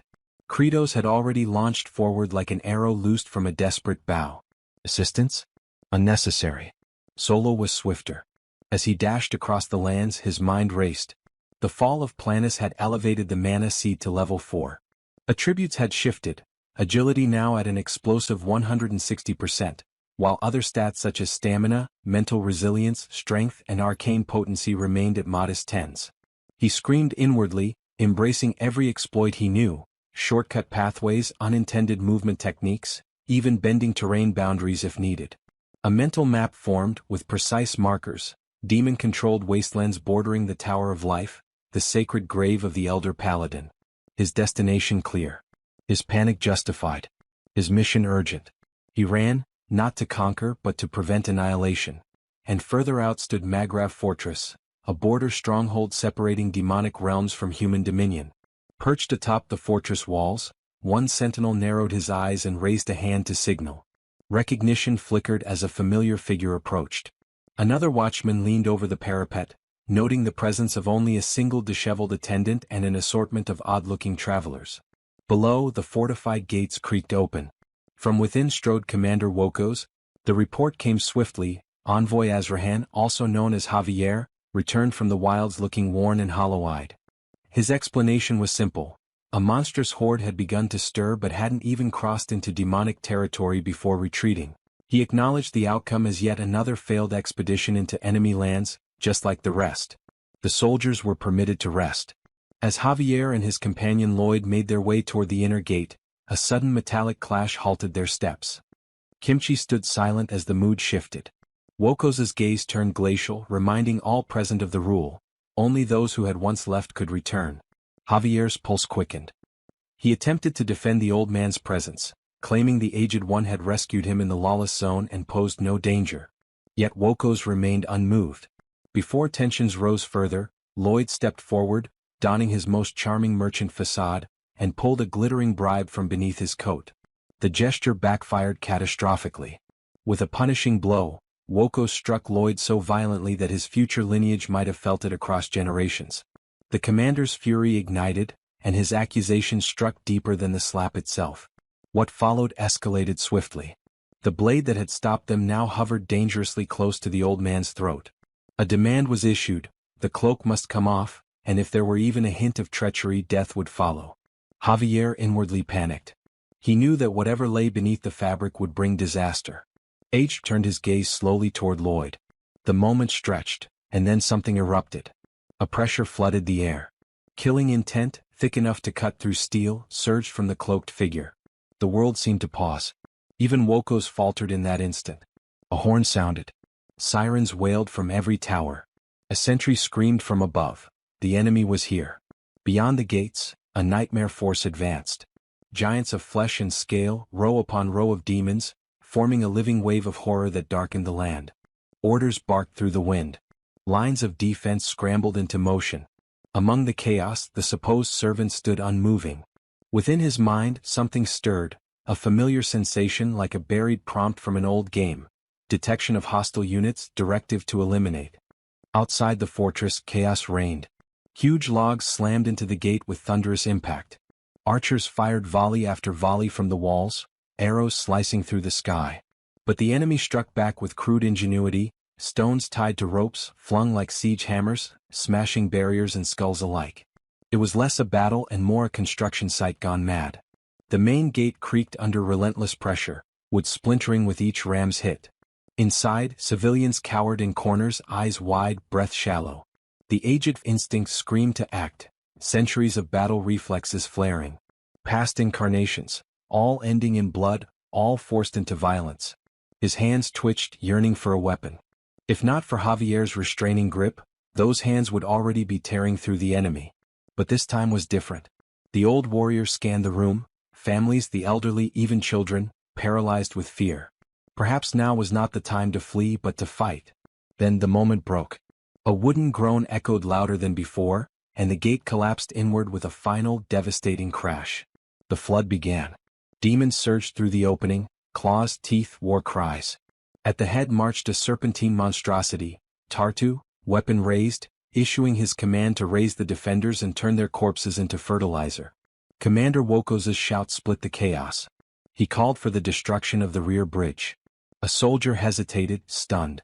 The commander's eyes burned with desperation. Death was inevitable, but the homeland had to be protected. No demon could be allowed to cross.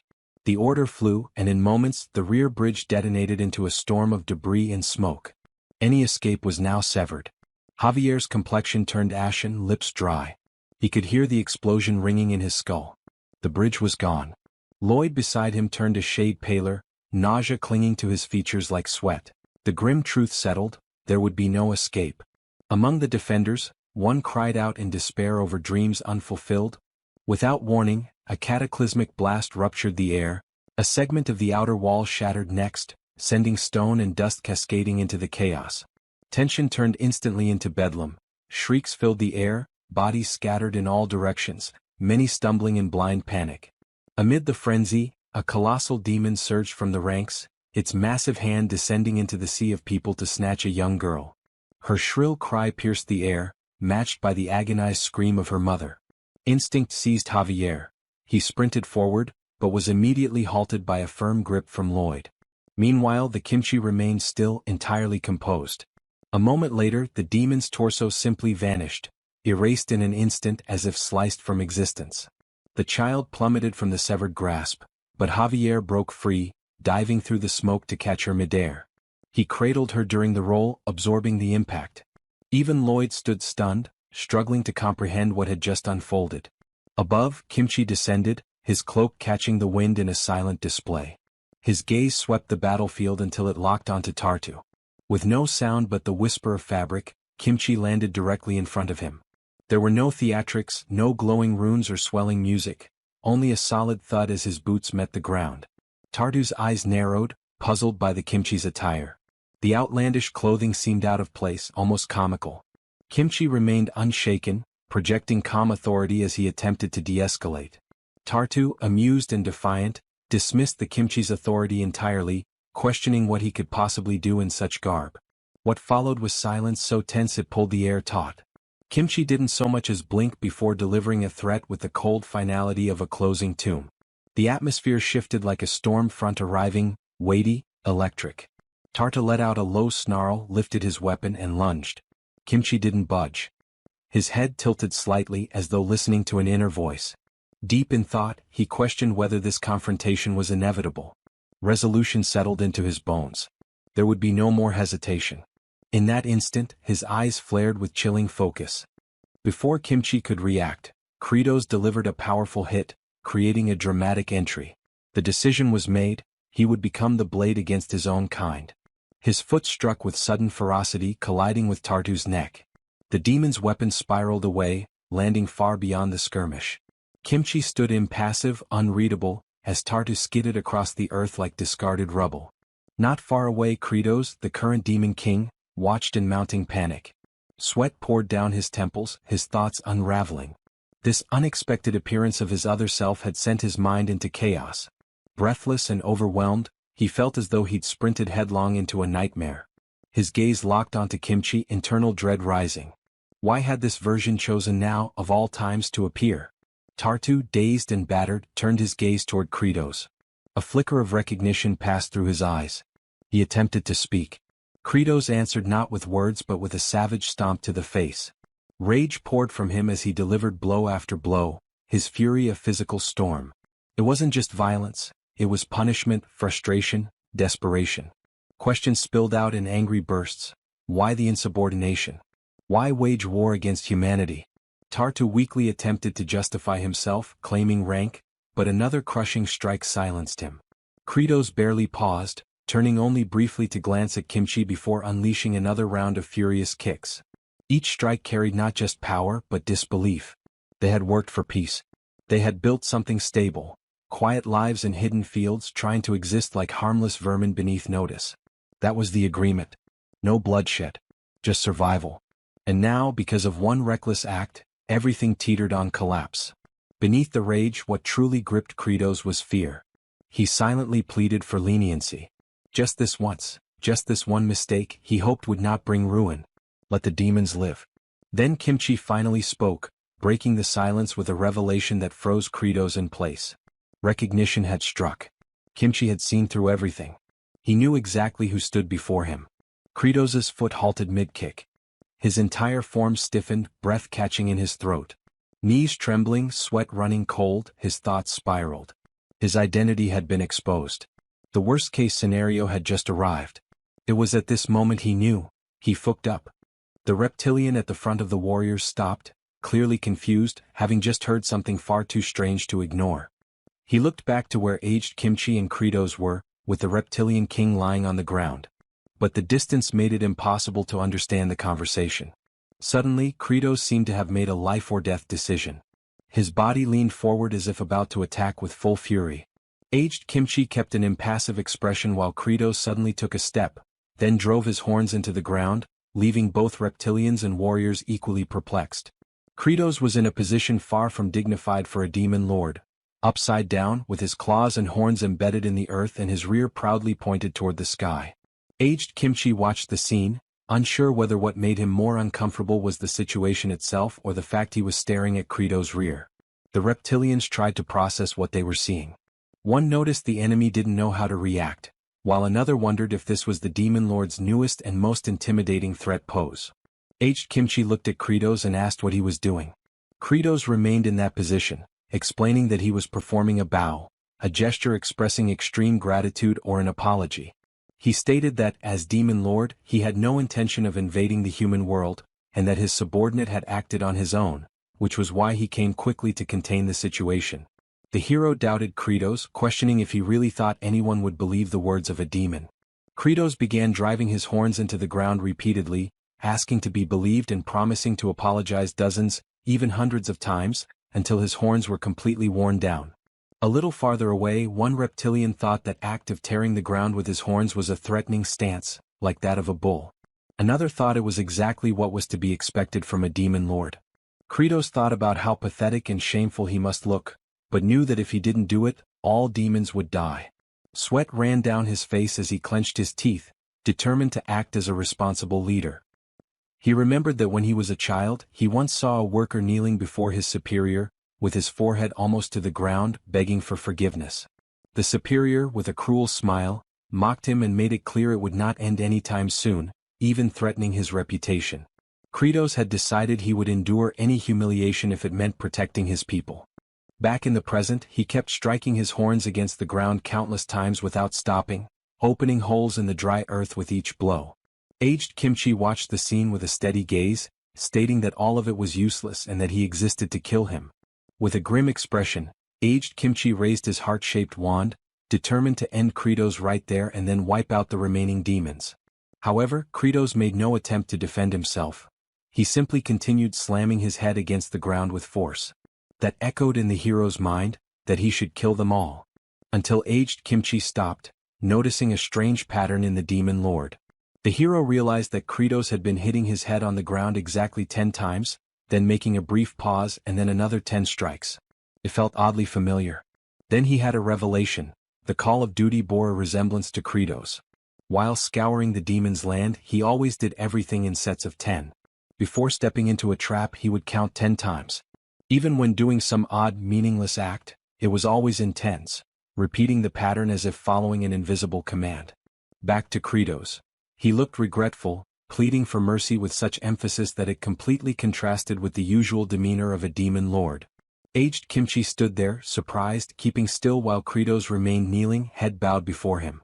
In his thoughts, he questioned why the Call of Duty had presented itself in the form of the demon lord. Feeling lost, he told Kratos to stop it. Kratos lifted his sweaty face toward him, and aged Kimchi merely muttered for the demon to disappear, warning that he was one step away from losing his patience and killing him right there. To Kratos that threat sounded like a relief, making him smile.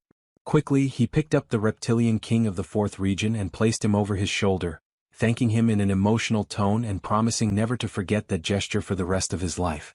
Then he ordered the other reptilian demons of the 4th army to retreat immediately, shouting for everyone to withdraw quickly. The reptilians were confused by the sudden turn of events, not fully understanding what had just happened, but they followed the demon lord's order without question. Kratos led the way, carrying the reptilian king on his shoulder, followed by the other reptilians advancing with swords in hand. Meanwhile, aged Kimchi remained still amid the cloud of dust raised by their rush. The reptilian king lifted his head, beginning to regain consciousness, and saw aged Kimchi's back as he stood apart from the group. In a burst of fury, he broke free from Kratos and charged with determination toward his target, claws aimed at an enemy who seemed unaware of his presence. Kratos tried to stop the attack but failed. Aged Kimchi, with minimal effort, extended his arm to push the opponent, and thanks to his overwhelming strength, that simple gesture was enough to shatter and sever the reptilian king's arms, hurling him violently toward the Rocky Mountains. Kratos, standing behind the other reptilians, watched the scene in disbelief, his hand still raised in a motion of attempted intervention. Soon, the heavy, dull sound of the reptilian king's body smashing against the rocky wall echoed, followed by the impact of his arms falling separately to the ground. The king's blood slowly trickled down the mountain as Kratos watched, body trembling and sweat dripping down his face. Aged Kimchi's bright blue eyes were fixed intensely on him. Horrified, Kratos felt a whirlwind of negative thoughts flood his mind. Aged Kimchi acknowledged that this decision had not come from Kratos, but from someone else. Without another word, he tossed his cape back and began to walk away, leaving a clear warning that if Kratos so much as showed his horn in the human world again, he was certain he would kill him.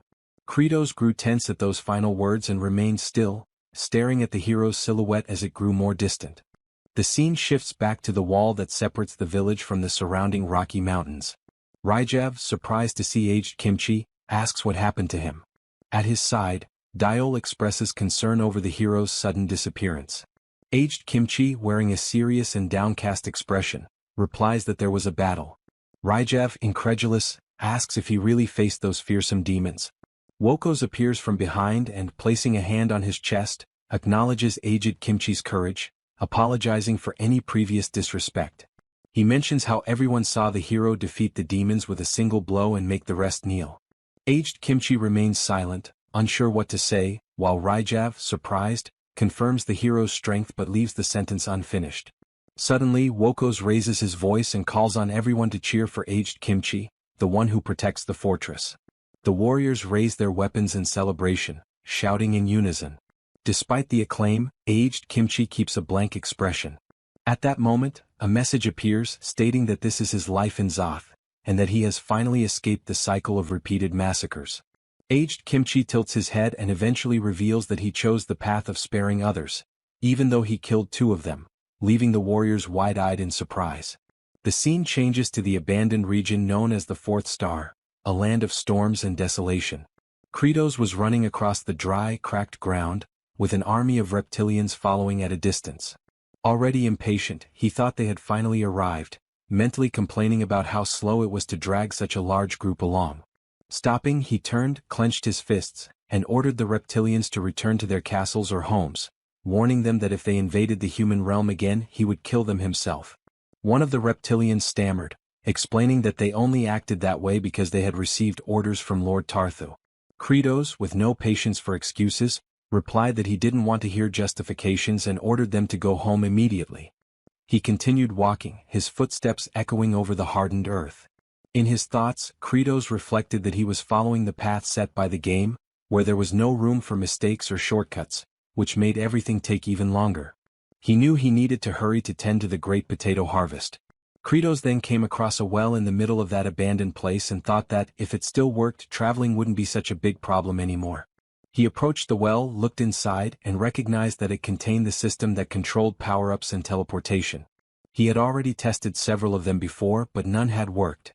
Kneeling down, he placed his arms inside the well and wished to teleport, but believed it wouldn't happen because he wasn't a paladin. Suddenly, a blue light began to illuminate the well, surprising Kratos. A blue screen appeared, informing him that because of his encounter with a paladin, a new game system had been unlocked.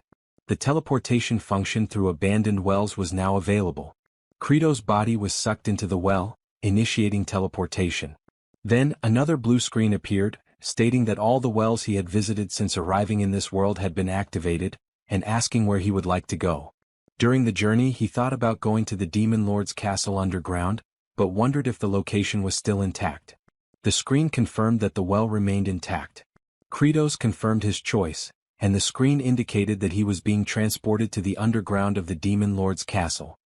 His body continued to be propelled by the intense teleportation energy, wrapped in a blue blur that dragged him at high speed through the unknown space. Azurat and Flute were in the underground of the Demon Lord's castle. Azurat was holding a broken piece of wood in his hand, frustrated over yet another useless tool. Flute, kneeling beside a pile of small stones, was carefully removing the debris, hoping to find at least one farming tool that still worked. In the middle of the hole Flute was digging, a sudden intense blue glow appeared, leaving her confused. Suddenly, the face of the demon lord emerged in the middle of that blue light, wearing an expression of pure dread. Credo's body burst out of the hole with a thunderous roar, sending rocks and dust flying in all directions. Flute's eyes went so wide in shock it seemed they might pop right out of her head. The scare was so great that she simply collapsed to the ground, unconscious. Azurat turned toward the noise, desperation on his face as he tried to understand what had just happened. Flute lay sprawled on the floor, fainted, right in front of Credos. He in turn tilted his head back, fighting against an intense wave of nausea, his hands pressed firmly over his mouth, trying to hold back what seemed on the verge of escaping. Credos couldn't contain it. Suddenly, a powerful stream erupted from his mouth, forming a vibrant rainbow. Realizing what was about to happen, Azurat rushed toward Flute. In a desperate move, he threw himself in front of her just in time. Credo's rainbow-shaped vomit sprayed forcefully, landing squarely on Azurat's back. Flute, who had been unconscious on the ground, woke up in shock. Credo sat at the edge of the well, wiping his mouth with a tired motion, his stomach churning, mentally grumbling about the lack of delicacy in the teleportation. He wondered if they couldn't just transport him more smoothly the way it would happen in a game. In front of him, Azurat lay sprawled on the floor, covered in that colorful vomit, while Flute scrambled frantically to help her friend. Flute tried to hold back the tears welling in her eyes as she looked at Azurat lying there. Ignoring the entire scene before him, a smile spread across Credo's face. He reflected that, considering he'd managed to get here with only one bout of vomiting, it was actually a good cost-benefit ratio. Without wasting time, he was already preparing to get started on whatever came next. Credos rose gloriously, fists clenched, an eager smile on his face, already full of determination to begin mass production of giant potatoes.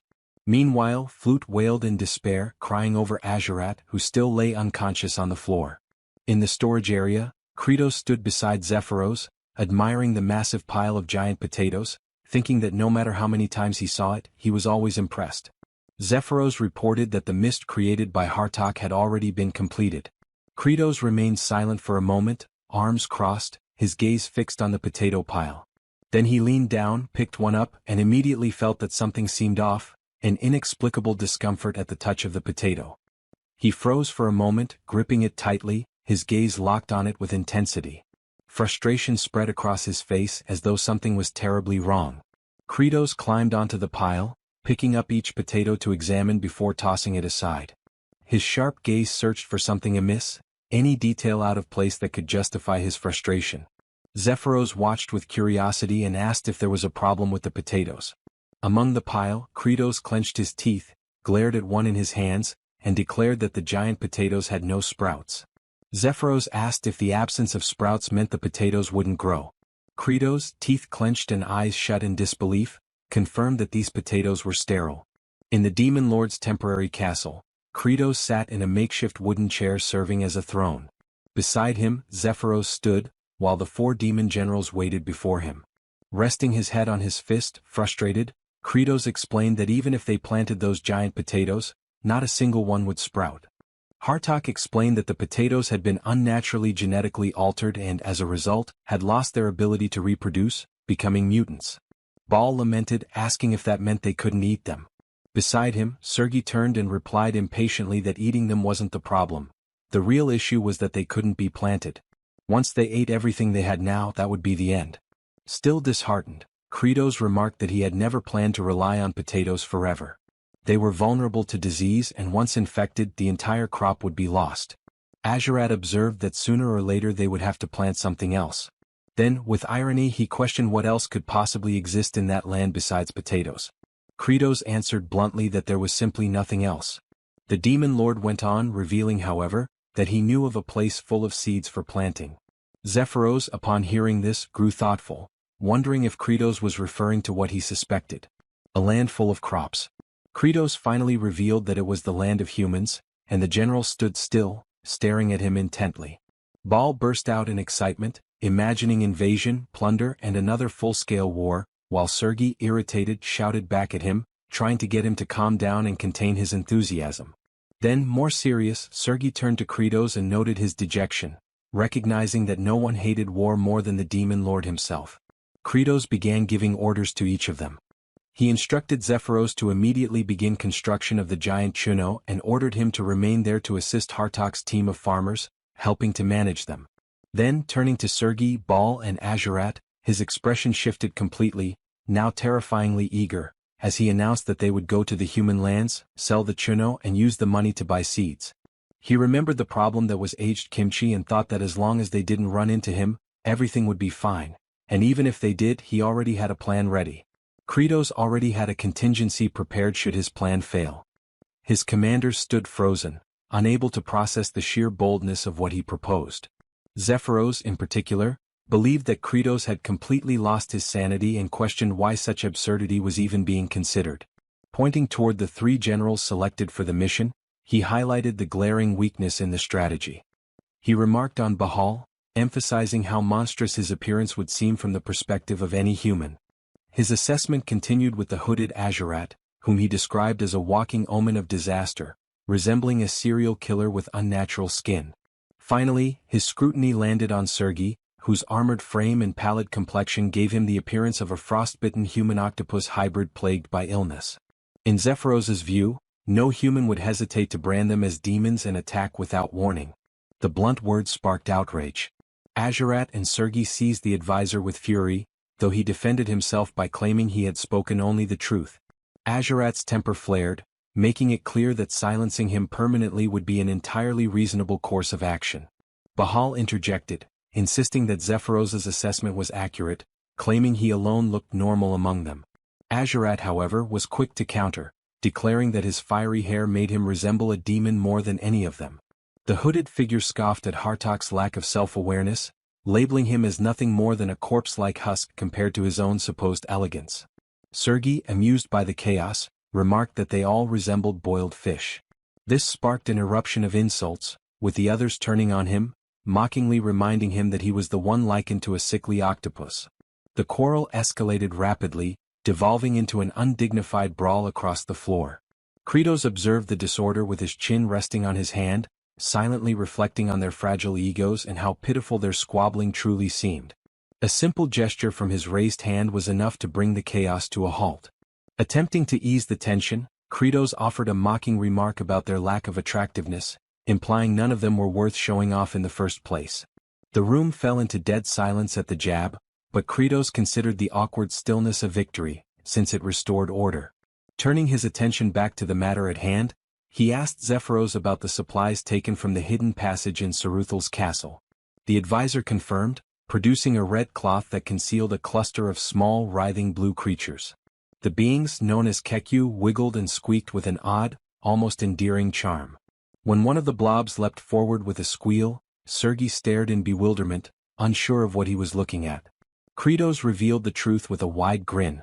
They were living elixirs of metamorphosis, meant to be consumed in order to transform into non-demonic forms. The commanders stared at the slimy creatures in shock as Kratos declared that this would be their method of infiltration into human lands. Disgust rippled through the group, some horrified at the suggestion of consuming them. Kratos, dripping with sarcasm, retorted that they surely had not expected the blobs to be applied like ointment. Bahal, far less concerned, bellowed that he had no issue with strange food. Without hesitation, he seized one of the squirming elixirs and shoved it into his mouth. A loud crunch echoed as he chewed, while the others watched in disbelief. He roared in outrage at the foul taste, leaving another to wonder aloud if he had truly expected something so grotesque to be palatable. The sight left the room in stunned silence, the tension now mixed with sheer disbelief. Without warning, Bahal began to radiate a dazzling golden light, while the others observed in astonishment. Kratos noted that the outcome of the metamorphosis depended entirely on the user's personality, silently hoping that none of them would emerge too feral. From his vantage point behind a stone pillar, Kratos watched as the glow intensified, flooding the area with blinding brilliance. When the light finally weakened, a new outline appeared within the dispersing smoke, accompanied by a hesitant voice announcing the change. In a sudden burst, Bahal's body reshaped into that of a striking, well-built man with flowing crimson hair, adopting a shy, almost awkward pose. Kratos understood then that the elixir of metamorphosis drew upon one's innermost wishes, realizing that this refined form represented Baal's true self. Obeying the decree of their demon lord, Sergi struck at one of the blue elixirs, giving rise to speculation that her hidden desire might have been beauty itself. Kephiros produced a mirror to reflect the result, revealing Sergi transformed into a fluffy azure alpaca with long eyelashes. The transformed creature shrieked its new identity while a caption revealed the truth. Sergi, the cold sovereign, had secretly yearned to embody the warmth of a gentle spirit. Impatience surged through Azurat, who seized the hooded demon's face and forced the elixir down. Moments later, a massive, gray pelican-shaped beast with crimson eyes emerged from swirling clouds, its screech echoing across the skies. The caption revealed this form as Azurat, the blood-drinking prince, whose deepest desire was the freedom of endless years. Kratos then declared himself next, biting down on a blue elixir. Within the veil of transformation smoke, a shadowy figure took shape before finally clearing, unveiling a pale man with long hair, carrying the air of a bitter graduate student. The transformation was underwhelming, and Kratos worried inwardly that it lacked impact. In the mirror's reflection, the change seemed almost trivial, drawing uncertain stares from the alpaca Sergi and pelican Azurat. He remarked mockingly to himself that he appeared no more than someone with failing health, then issued the order for the expedition team to depart. Thus began their strange march across the desert. Kratos, Baal in his new form, an alpaca and a pelican. A sudden chime resounded as a glowing system window materialized before Kratos, startling him. The notification warned that receiving damage or activating abilities would revert them to their original demon bodies, forcing the party to proceed with caution. Their plan required using an abandoned well as a teleportation anchor. By joining hands they activated the warp and were pulled through together. Upon arrival, Kratos clutched his stomach uneasily, while the others struggled with the disorienting side effects, rainbow-colored vomit marking their discomfort. Raising his gaze to a distant fortress, Kratos pondered how they might gain entry past its fortified gates. His thoughts turned to the hero-aged Kimchi, suspecting that the man had likely already advanced deeper into human territory. Enough time had passed, he reasoned, for the hero to have moved on, and the disguise from the elixir should be enough to prevent recognition regardless.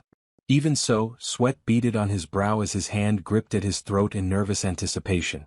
Meanwhile, from the fortress walls, a scroll was unfurled as a lookout cried out about the approach of a suspicious group.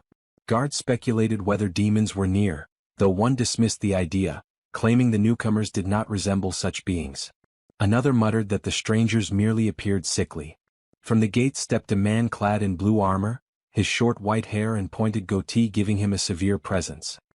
He planted himself firmly before the travelers, barring their path. Identifying them as exiles, he ordered their immediate retreat, denying them passage. Within the mind of the alpaca, the thought arose that this obstacle had been inevitable, for the mission was never destined to be simple. Kratos internally confirmed this expectation, attributing the blockade to heightened vigilance following recent demonic incursions. Yet a sly smirk crossed Kratos's face, for as a seasoned player who knew the entirety of the game's narrative, he already possessed a strategy. His eyes burned red with calculating intent. Kratos, consumed by greed, let out a chilling laugh as he proclaimed that even as an exile, he had brought genuine treasures from demon territory. The guard's stern demeanor faltered, his brow arching in surprise at the mention of such a claim. Kratos reveled inwardly, certain that the human king's hunger for intelligence about the demon lands would compel the guards to allow passage. The guard's attention shifted toward what trailed behind, questioning if the so-called treasure lay there. Kratos, grinning broadly, confirmed with enthusiasm. He presented the alpaca and the pelican, proudly declaring them exotic beasts brought from the heart of demon territory, even boasting of their supposedly delicious meat. With grand gestures, he indicated his disguised commanders, who strained to pull a small cart. The guard examined them with suspicion, muttering about the absurdity of claiming such creatures were captured alive from demon lands. With a dismissive glance, the guard identified them plainly as nothing more than an ordinary pelican and alpaca, questioning the sense in offering such things to a king. Kratos was left dumbfounded, internally railing against the flawed logic of a medieval setting where pelicans and alpacas apparently roamed in abundance. The guard, unimpressed, declared them foul-smelling and worthless, demanding their immediate departure. Rage boiled within the alpaca, her pride deeply scarred by the insult. She erupted in fury, her voice directed squarely at Kratos, before storming toward the guard in wrath. The guard froze, astonished by the creature's articulate speech, realizing instantly that it was no mere animal. Kratos recognized the opening and seized upon it. Bursting into manic laughter, he seized the furious alpaca and proclaimed that beings from the demon land spoke with clarity. To enhance the illusion, he grasped the pelican and prodded it to mimic animal-like sounds. A sharp blow struck the bird, and with a resounding cry it shrieked its strange call. Convinced at last, the guard raised his voice and granted them passage through the gates. As the mismatched band stepped forward, one among them declared the ruse a success. Yet the guard halted them once more, cautioning that although they carried rare beasts, they remained exiles and could not wander the royal domain freely. A compromise was offered: they could join the company of a royal envoy encamped nearby. Kratos inwardly seethed at the inconvenience but forced himself to adapt. Feigning humility, he assumed the role of a lowly traveler, claiming embarrassment at having brought no true treasures from the demon's realm. He introduced himself under the name Kim Jang-chil, presenting Baal under the alias Bob Badstinch, before the envoy Javier Azrahan and his attendant, Diol Frontera. Both Javier and his servant regarded the pair with suspicion, remarking that such names were strange for supposed exiles. A soldier in the envoy's retinue stepped forward, exposing the lie by insisting he had never seen them in the village. Panic struck Kratos as the envoy's guards unsheathed their weapons, demanding the truth while he realized they had been exposed. Meanwhile, Diol whispered under his breath about his young master's chronic face blindness, recognizing it as the cause of the confusion. Attempting to redirect, he discreetly pointed toward Kratos, but Javier only grew more puzzled. Desperate, Diol urged his master not to accept the strangers, warning they might indeed be demons. Javier, however, dismissed the concern with firm denial. Clasping his hands nervously, the envoy covered the situation by claiming he had no memory of them simply because no conversation had occurred before. Kratos, smirking slyly, perceived at once how easily the potato-faced envoy could be bent and exploited. Diol plotted quietly, considering the sickly Kratos frail and imagining he could discard them once their usefulness ended. Javier then cheerfully announced their departure, mentioning that the remainder of their escort awaited outside. Among them stood a blonde-haired warrior introduced as aged Kimchi, tasked with accompanying the group. At that moment, Kratos felt icy sweat bead along his skin, his expression collapsing into sheer horror at the disastrous revelation.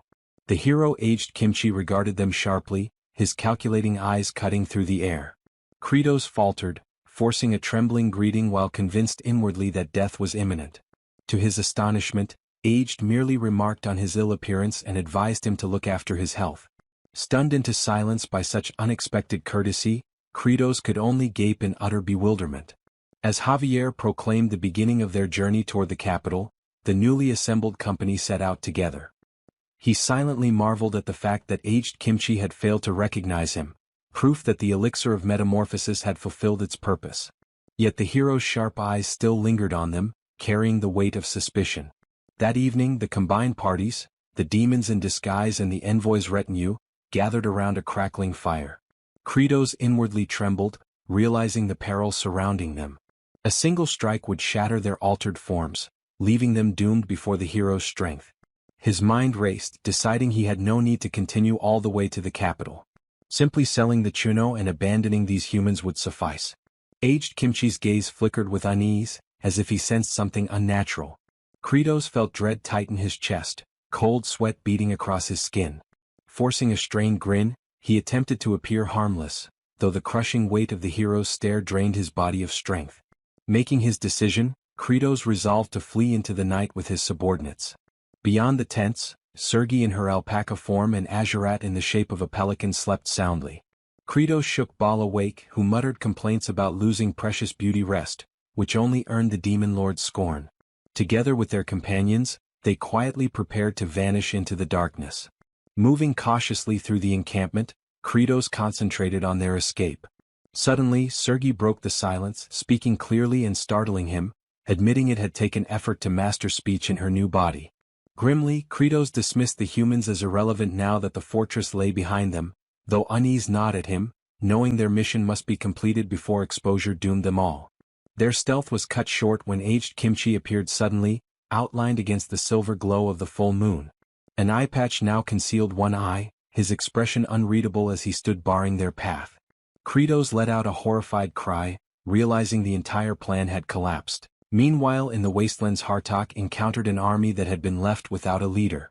Before he could even grasp the reason for their presence, it became clear that they sought shelter. The situation grew worse when another army appeared with the same intention. And it did not end there. Hartok and Zephyros soon found themselves with no way out.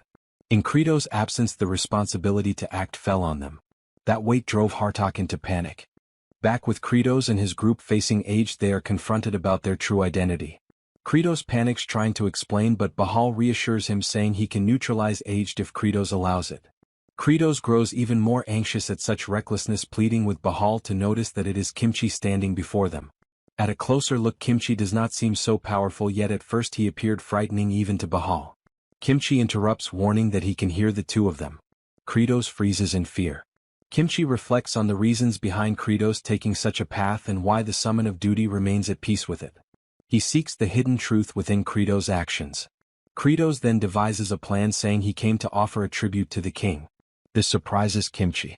Kratos explains that their land lacks food and they must find a way to cultivate. For that reason they carry spices in the cart. He reveals these spices are called chunos and he intends to sell them to buy vegetable seeds, trusting that Aged will understand. He justifies his secrecy by saying the capital is too far away, so they aimed for the nearest city to trade. Kratos then plays the victim, begging Kimchi to let them leave without trouble. For a moment the two stare at each other. Kimchi thinks to himself that Kratos is hiding something. Yet he knows the demon lord did not lie. He also knows demons devour humans due to the lack of food. Decided, Aged finally speaks. Kratos hears that he was understood yet cannot simply walk away. The reason is that Azrahan promised Kratos would deliver the tribute, and such cannot be undone. The agreement is simple. Kratos must first stop and act as a merchant. Then he must fulfill the promise and head to the royal capital. Kimchi also reminds him that the agreement includes the two creatures as tribute. Kratos laughs in relief, shocking the two victims as he fully agrees with Kimchi's stance. He even remarks that creatures like them are nothing but trash from where they come. Though he seems serious inwardly, he plans to shake off the hero at the first chance. The next morning, Kratos is asked what chunos look like. He invites his new companions to see for themselves, explaining that they are giant cooked potatoes. He lifts part of the cloth covering them and proudly reveals them. The pair reacts differently, one with surprise, the other with indifference. The contrast grows clearer when the ugly one becomes irritated for showing disinterest, though he was obviously intrigued by the goods. Diol steps forward, telling Kratos to offer the chuno as tribute since they seem far more valuable. Kratos answers in confusion, not understanding the interest in oversized ugly potatoes. Diol retorts that they are not merely big, they are enormous. Kratos counters that if size alone mattered, the tallest man would be king. Azrahan jokes that Diol only likes the potatoes because they resemble his face. Diol fumes, swearing that one day he will grow rich and enslave Azrahan. The group then continues their journey. Inside his mind, Kratos considers Diol's words, thinking he might gain something in return if he used the potatoes as tribute. Yet that is not the focus now. What matters is shaking off Kimchi's eyes. It does not take long until the group reaches their first destination. The city of Daparakia stands ahead. Everyone settles down except Sergei and Azurat. Time passes and they prepare for the sales. As they walk toward the marketplace, Azurat asks if Kratos truly plans to offer them as tribute. Kratos quickly denies it, calling it foolish to think he would give away his lightning rod. Azurat grows confused, believing their mission was already complete. Kratos replies that he is only on a sabbatical. Sergei cuts the talk, sensing something strange. The place should be filled with merchants. Instead, the reality is grim. The market is emptier than the land of demons itself. Kratos notices the situation. He thinks he arrived on a bad day in the middle of a shattered economy. He fears he will not be able to sell the chunos. Ignoring the worries, he decides to stick with the plan. The potatoes are laid on the ground. It is time to begin. He calls out to the crowd, announcing the sale. 1 for 22 for 30. Slowly people start to appear. Kratos shouts with energy, pouring everything into his performance. Delicious and nourishing chunos. Bahal mutters that he feels ashamed of both the scene and the demon lord's attitude. Kratos snaps, reminding him that they need food. There is nothing shameful in that. They are here because days ago they were cannibalizing one another. If this much shame is the price to prevent those days from returning, then so be it. Bahal has no argument left. He yields. Now both shout together to sell the chunos. Kritos then turns to Sergei and Azurat, who were still standing idle. Soon all four of them are involved in the effort. Kim as a player reflects on isekai stories where adventurers often sell modern goods such as ice cream or fine dishes. Yet all he has is potatoes. Before long the first customer appears, shocked at the price, which is quickly confirmed. Soon after, a crowd gathers in front of the goods. The demon lord himself is surprised. Sergei and Azurat notice his distraction and urge him to focus on selling. It does not take long for the stock to run out, leaving behind a bag of money. Excited Kritos tells the generals to wait while he goes to buy seeds. Before leaving they cheer together. For a bountiful harvest. Moments later Kritos meets a merchant to negotiate. But harsh reality strikes. There are no seeds for sale in the city. No one has any. The news hits him like a bucket of cold water. Kritos asks why there are no seeds in the city. The merchant replies that nearly everything was sold to a large company. Kritos asks the name. The man notices the pallor of Kritos. Kritos tells him to ignore it and say where the company is. The merchant then notices someone arriving with a troubled expression. He tells Kritos to ask that figure instead. The man, seemingly a noble, asks if Kritos was the one selling the giant potatoes. Kritos confirms. The man introduces himself as Ruslin, secretary to someone important named Richmond. He is in charge of handling the company's trade operations. Kritos understands and asks why there is such interest in him. Ruslin goes straight to the point. He wants to buy all the potatoes for 20% above the price Kritos was charging. Kritos sees through what is happening. Before moving forward he asks the price of a handful of cabbage seeds. The man answers they cost 100 coins. Kritos confirms his suspicions. By analyzing the situation and comparing average prices, reaching a maximum of 50, he realizes the company are hoarders. They control distribution channels with these strategies, seeking absurd profits. This explains why the city is deserted and why people were desperate to buy the chuno. After putting the pieces together, the demon lord's cunning comes to light. Ruslin is struck by Kritos' expression. The plan is simple. Even if he sold everything, Kritos would not get enough seeds. So he concludes he does not need to buy from these people. Looking to the side, he notices Kimchi watching him closely and full of suspicion. Yet Kritos already has a way to shake him off and still obtain seeds. Turning back to Ruslin, who suggests a contract, Kritos goes straight to the point. Bring your master here. Ruslin is caught once again. Angrily he stresses that he is responsible for the business. Kritos mocks him and ignores it. He claims Ruslin is nothing but an employee unfit to negotiate with him. Ruslin insists he is the commander of company deals. Kritos mocks again. To prove him unworthy, Kritos gives his counteroffer. 200 coins for each potato. Take it or leave it. For the third time Ruslin is stunned by the demon lord's sharpness. Saying the price is too high only makes Kritos laugh. He points out the hesitation. Kritos argues that the potatoes are easy to store and useful for the royal army. Ruslin's master would accept the deal without hesitation. By questioning their distribution strategy, Kritos corners him completely. He finishes with the same demand. Bring your master. By nightfall Sergei and Azurat wait in the rain. Azurat grows irritated by the conditions they are left in. Sergei tells him to keep quiet so they do not draw attention. Azurat turns his anger toward her. She stands firm in loyalty. He asks if she is not upset with their situation. Sergei replies that she is actually enjoying it a little. This shocks Azurat. She explains she had always been curious about life behind the city walls.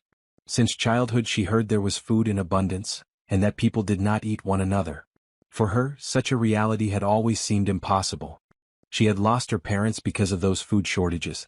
Yet she did not feel sad, believing it was the natural order of things. To die feeding a stronger demon. She then asks Azurat if he never thought the same, mentioning his brothers.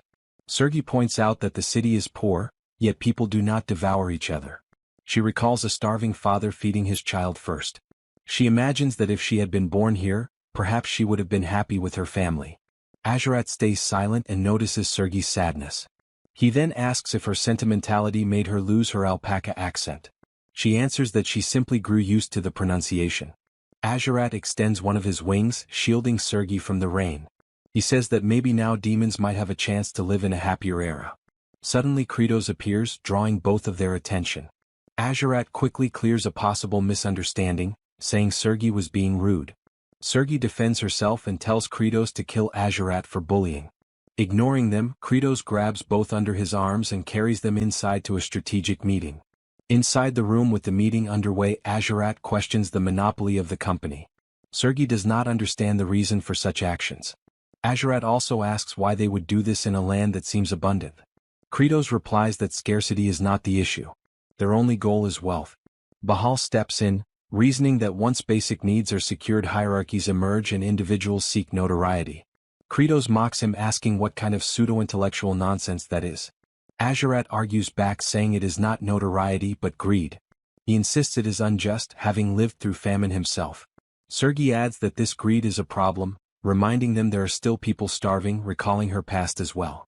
Bahal begins to feel uneasy at the injustice. Kratos then declares that even if they are disturbed by it, this is how humans are. All they can do is calm down and play by the rules. But not by human rules. Demons are demons. Their goal is to raid the human stockpiles.